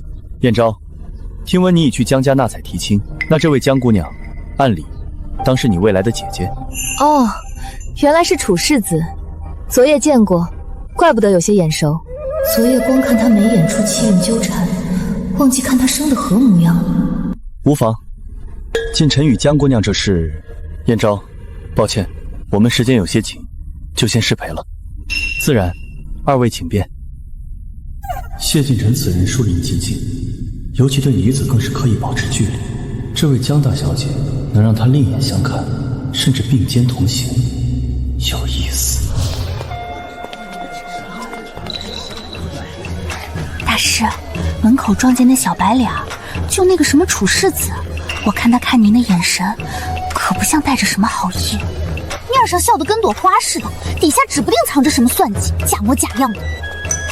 跟在我身边才几日，都学会看人面相，断人吉凶了。那不是近朱者赤，近大师者眼亮吗？天天耳濡目染的，小的这纸糊的眼珠子也得擦亮点，不是？请。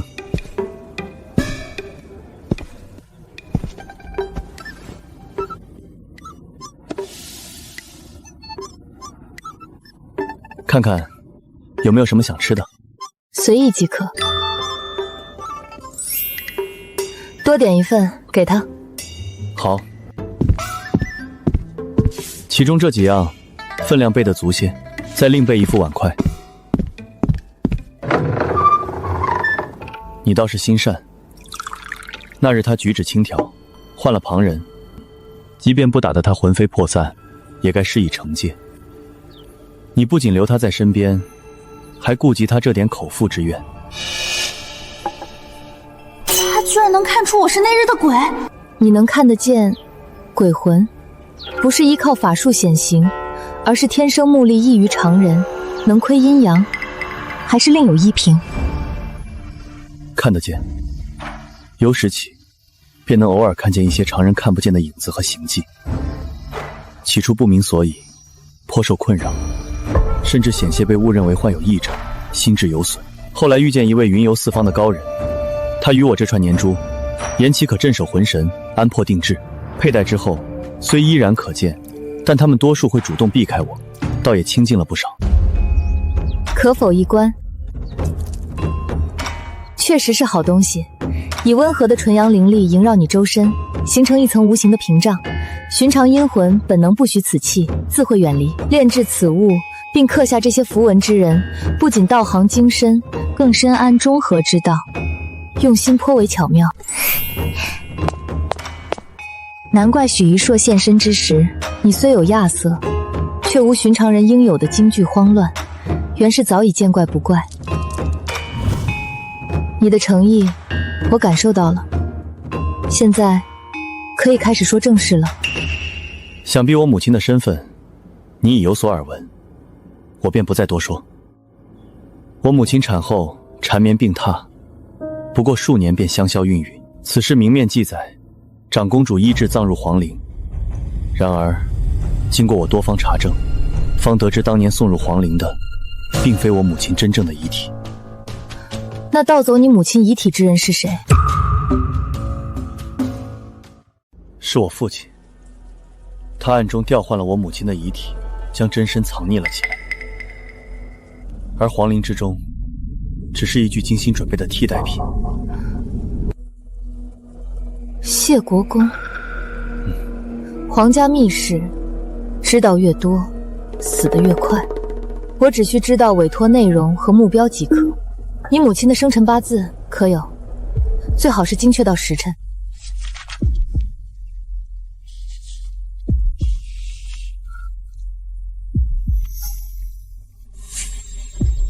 昆玉南清，离火引宗。你母亲的遗骨不在北地，卦象与灵犀所指，皆在南方，而且其气机藏匿极深，有强大的外力或特殊地势遮掩，隔绝天机探查。你父亲当年怕是请了高人布置，绝非随意掩埋。要找到确切位置，仅凭八字推算远远不够。确实，这些年我从未停过追查。我曾7次潜出身边最顶尖的暗卫，沿着父亲南下的路线暗中尾随。可每一次他们即将触碰到那片地域的边界时，就会被无形的屏障阻隔。有时是山林间骤然涌出的浓雾，我的人会在某个河湾突然失神片刻，待清醒时，父亲的踪迹便如同被凭空抹去，干净的仿佛他从未来过。此事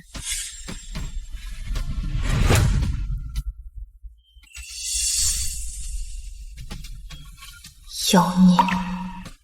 怎么了？此事很急吗？急也不急，我已等了10数年，不差这几日。好，那你再等2个月，待我从江家脱离出来之后，便陪你走一趟南方。脱离江家，原以为他会筹谋争夺，未曾料到他的棋路竟如此干脆利落。好。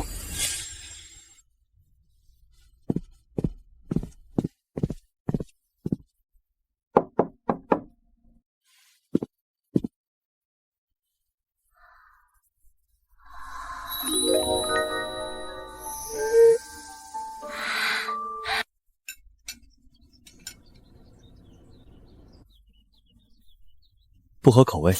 不是，只是每次一到月圆之夜，胃口便会莫名变差。晨起时还好，过了午时更甚。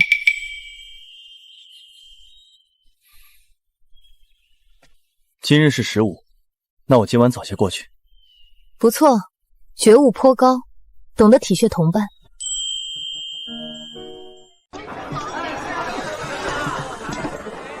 谢世子，就冲你这眼力见，哪日若不想当这劳什子世子了，应付那些繁文缛节、人心鬼域了，我们南禅寺的后山门倒是可以考虑为你开上一开。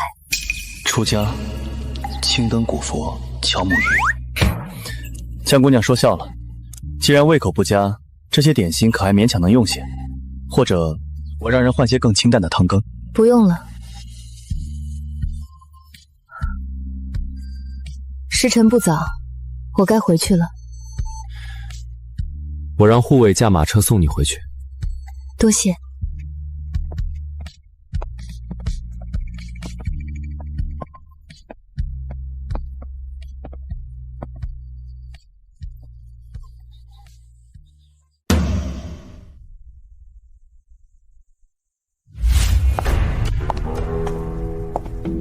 大小姐，您回来了。老爷和夫人正在花厅等您。带路。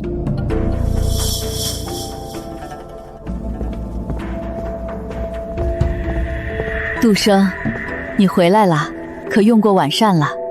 要不要让厨房再备些？哼，一天天不着府，就知道往外跑，像什么样子？啊，有事说事，没事我可不是专程过来听训的。反了你了！杜生刚回长陵，出去走走看看无妨。日后出门多带些人，免得爹娘担心。老爷消消气。对了，明日是永宁郡主府赏花宴，帖子早送来了，娘让人给你裁了新衣，待会儿送到你院里，明日穿戴得体些。好。站住！你妹妹和楚世子的婚事已经正式定下，明日赏花宴，长陵有头有脸的人家都会去。你去了，该知道什么该说，什么不该说，莫要丢了江家脸面，更不要节外生枝。孽障！你看看他这副目无尊长的模样，夜半翻墙出府，如今更是这般态度，他眼里还有没有我这个爹？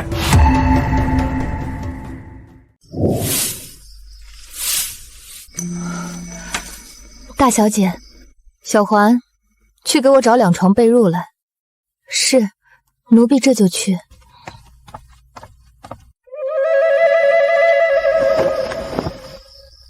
可以了，下去吧。今晚无论听到什么动静，不必过来。夫人送东西来收下即可，不必唤我。是。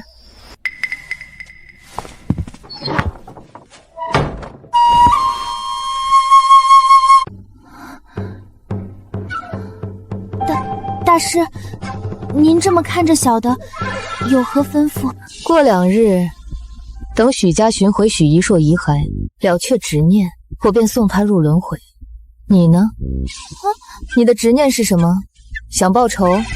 有牵挂？还是不想走？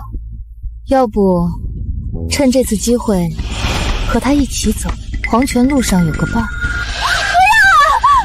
要！大师，您不能赶我走，我很有用的，您让我再多伺候您几天吧。要不我去替您吓唬您那个妹妹，让她夜夜做噩梦，或者我去您父亲书房吹几口阴气，让她难受难受。松开，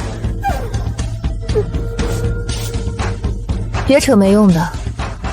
你真正的执念到底是什么？我就是个短命鬼，生前没作恶也没积德，稀里糊涂死了。我最大的执念就是不甘心，我想再活久一点，看看世间热闹，尝尝没吃过的好东西，哪怕是现在这样子。当然，如果能帮到大师更好了。大师法力高强，跟着您肯定有热闹看。这执念倒也纯粹的可笑。行吧，等我从江家脱离之后，身边确实缺个打理杂物的管事。不过鬼魂之体长期滞留阳间，依附纸人终非长久之计，与你魂魄有损。我可以，大师，选我机灵，端茶送水，跑腿传话，我啥都能干。您就让我再玩几个月。行了，别嚎丧了，我还没死呢。去，让人给我烧些热水来。好嘞，大师您稍等，小的这就去，保准水温恰到好处。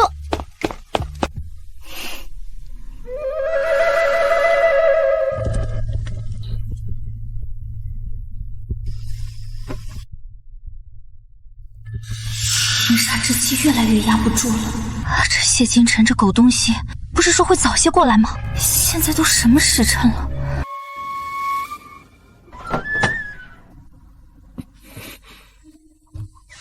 怎么才来？亥时3刻。我以为这算早了。你坐那么远，是觉得隔空就能治病吗？是我思虑不周。你怎么了？他身上的紫气竟然能压制阴寒煞气，想过他管用，没想过这么管用。你过来。我要怎么帮你？你把手伸出来。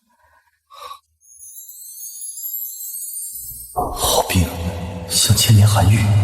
紫气镇煞，外煞引渡，他身上的煞气反哺了我的本源。怎么样？可有好转？若是不行，你要恩将仇报。我是怕自己命格中自带的煞气，贸然接触，恐将煞气过度给你，反令你更添苦楚。就你体内那点煞气，进来就被我体内的，哼！糟了，一不留神说漏嘴了。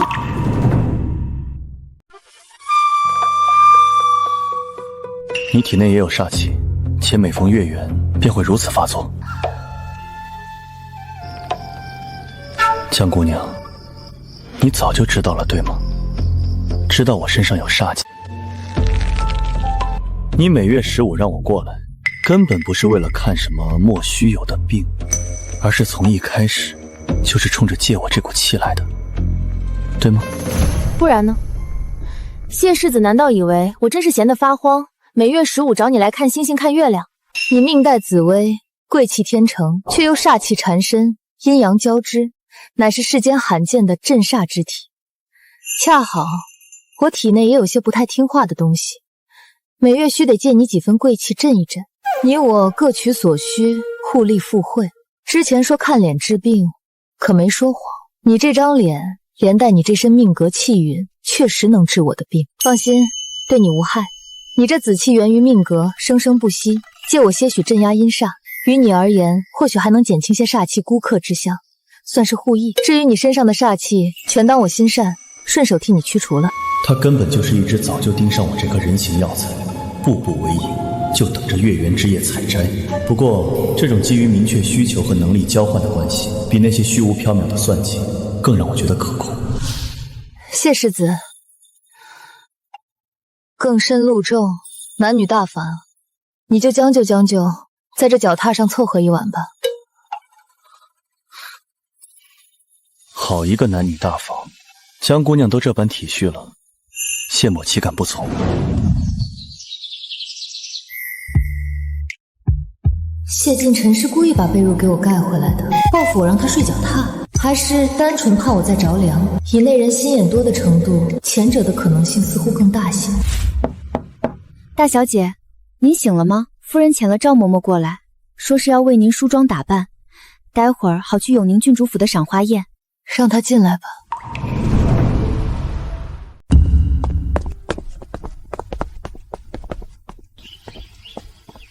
老奴给大小姐请安，夫人命老奴来伺候大小姐梳妆。有劳。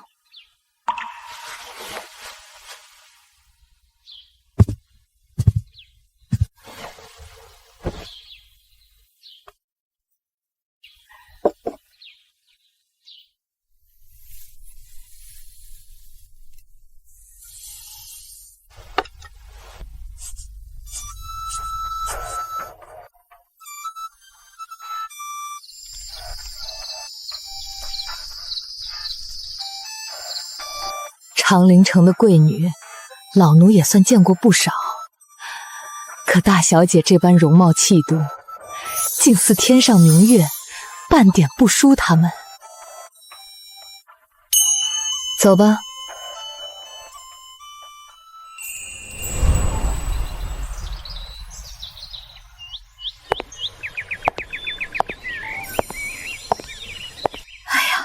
杜生，你这一打扮起来，娘都快认不出来了，真是不输长陵城任何一家的贵女。过誉了。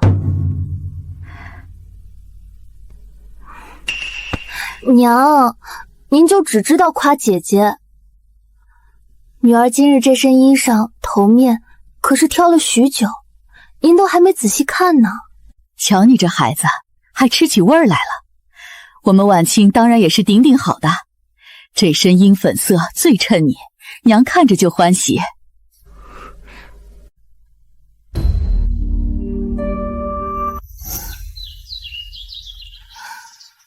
走吧。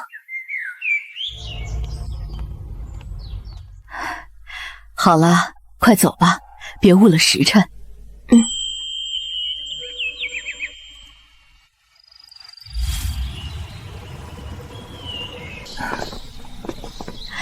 素雅、杜生，哎呀，这便是江大小姐吧？真是好模样，这通身的气派，竟比画上的人儿还标致。可曾读过什么书，习过什么字？回夫人，自幼长于佛寺，不曾读过四书五经、女诫女训。日常翻阅最多便是佛宗典籍。闲暇时也看些抓鬼画舞、风水看局的杂书。抓鬼画符，差点忘了，这江大小姐是命格孤煞才被送去佛寺。江大小姐当真是性情独特，有趣的紧。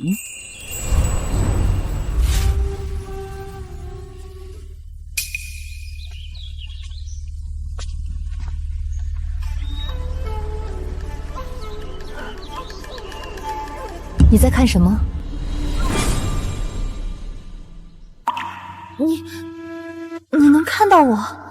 既已身世，为何滞留阳间，不去往该去之处？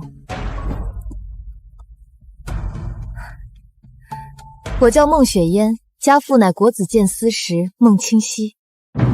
孟姑娘，你是如何亡故的？说来怕姑娘笑话，我是自己从城外的落霞崖跳下去的。跳崖自尽。看着孟雪嫣的魂魄澄净，并无戾气怨念，不像是含冤负屈或被逼至绝路的样子，反而有种哀伤与惘然。江姑娘，我死后到处游走，偶尔能听到一些游魂地语。他们说，这世间有一些真正有本事的大师，心怀慈悲，会帮助迷途的亡魂了却执念，重入轮回。你能帮帮我吗？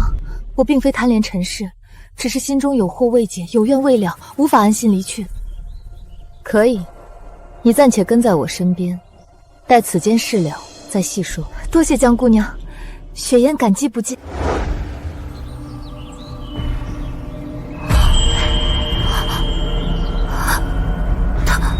他在跟谁说话？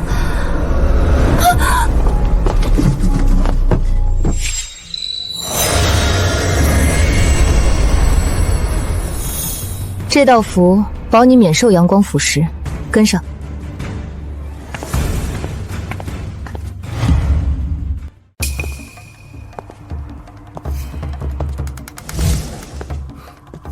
江姑娘，好巧。又是他，真烦。今日园中姹紫嫣红，贵女们无不精心打扮，唯有她一身清冷月白，不施粉黛，仿佛独立于这喧闹红尘之外。你哪位？第二次了。若说昨日酒楼初遇尚可理解，可今日特意换了一身显眼装束主动找我，他竟又来一次。他分明记得，偏要做出这般无视的姿态，绝对是故意的。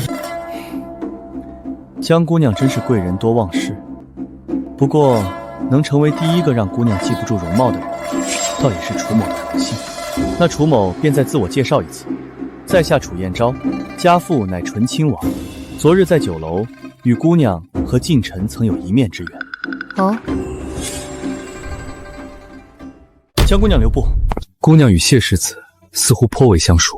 楚世子有这般闲情逸致，操心我与谢世子熟与不熟，不如多花些心思想想，该如何去哄哄我那位妹妹吧。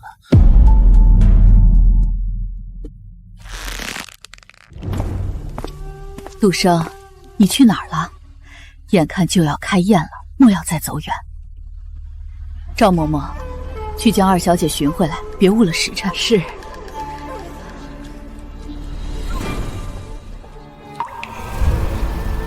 你看，那便是我娘亲曾嫣然。此人面相本属和善明理，福禄平顺，然而此刻代表子女的宫位暗淡无光，隐有断折之象。夫妻宫更是晦暗不明，隐显裂痕，近来必有剧烈争吵，且源头似乎也与子女之事脱不开干系。永宁郡主昭华县主驾到！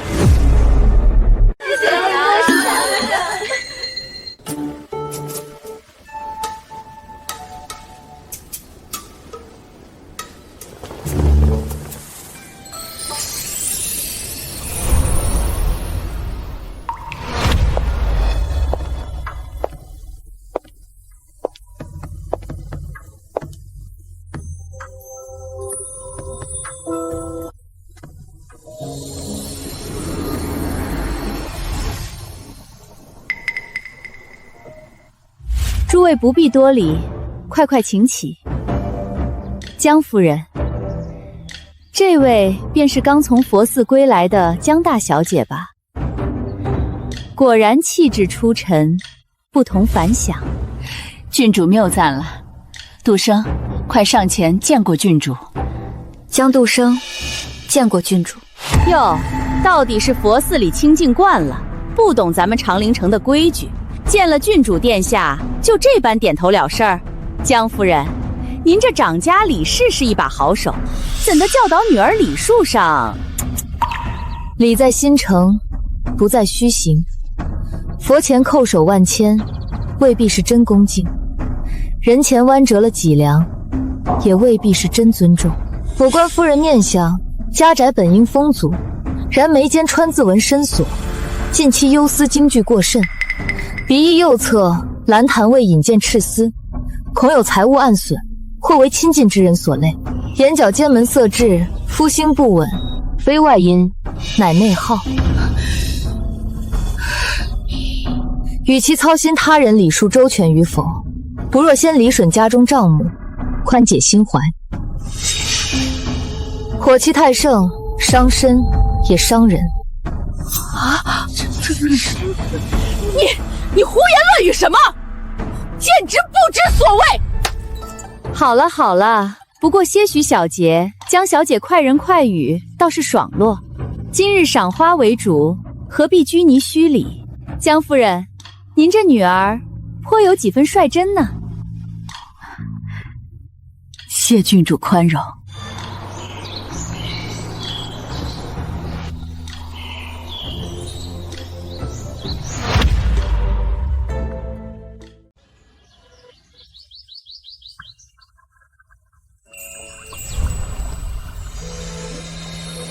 江姑娘，王夫人素来睚眦必报，若她在王御史耳边吹风，怕是对江大人不利。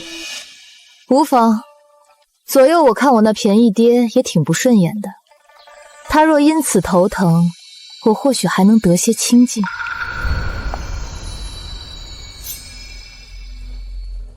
姐姐，方才你与燕昭哥哥在那边说了些什么？咦，你竟没被他三言两语哄住，还跑来问我，比我想象中的倒是聪明了一点点。姐姐，我与燕昭哥哥婚约已定，还望姐姐往后疏远些，免得徒增是非。那我收回刚才的话，你还是挺蠢的。你看在你我尚有一丝血缘牵扯的份上，提点你一句，趁早与你那燕昭哥哥退了亲事，他绝非良配。我就知道，你突然回来没安好心，你就是觊觎燕昭哥哥。你休想，我告诉娘亲去。我佛慈悲，却渡不了蠢货。江二小姐对楚世子用情颇深，您这般直言，她怕是会怨恨于您。由她去，执迷不悟，即将自食其果。我的提醒只说一次。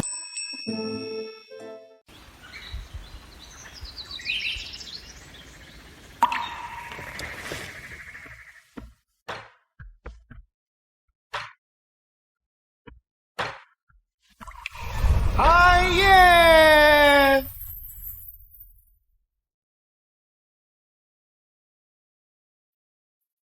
说起来，今儿这园子里的姑娘们，一个个真是花团锦簇。江夫人，您府上2位千金更是出挑，尤其是江大小姐这般品貌气度，从前竟藏在佛寺，真是可惜了。想必如今上门提亲的门槛儿都要被踏破了吧？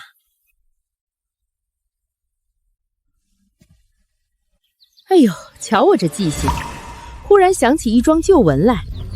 好些年前，江大小姐与醇亲王世子是不是还指腹为婚来着？当时可是传为美谈呢。只可惜后来，时过境迁，物是人非喽。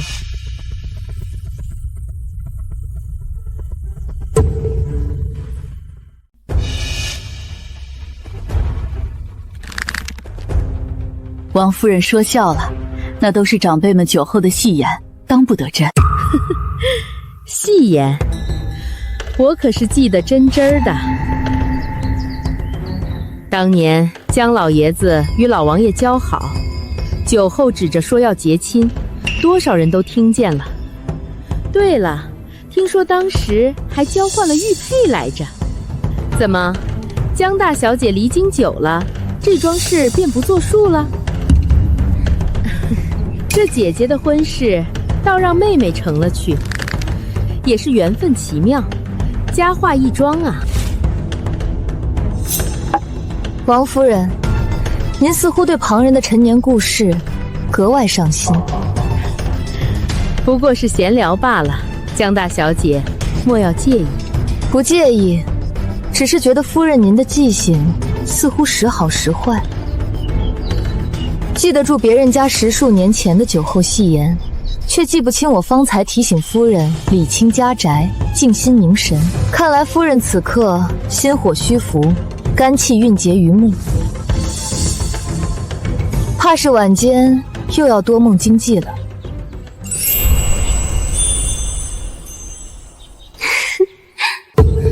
至于您说的姐姐的婚事妹妹成了，此言大谬。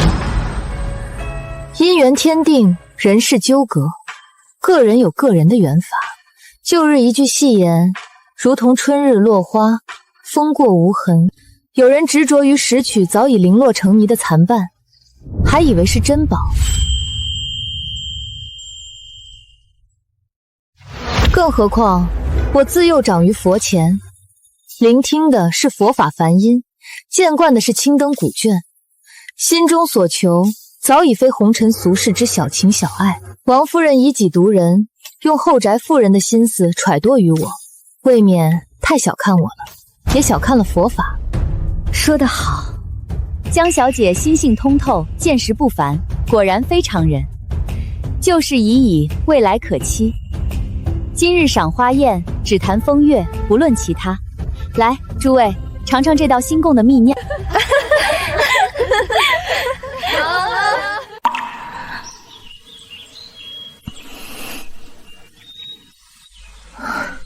江姑娘，您这般怕是彻底将王夫人得罪狠了。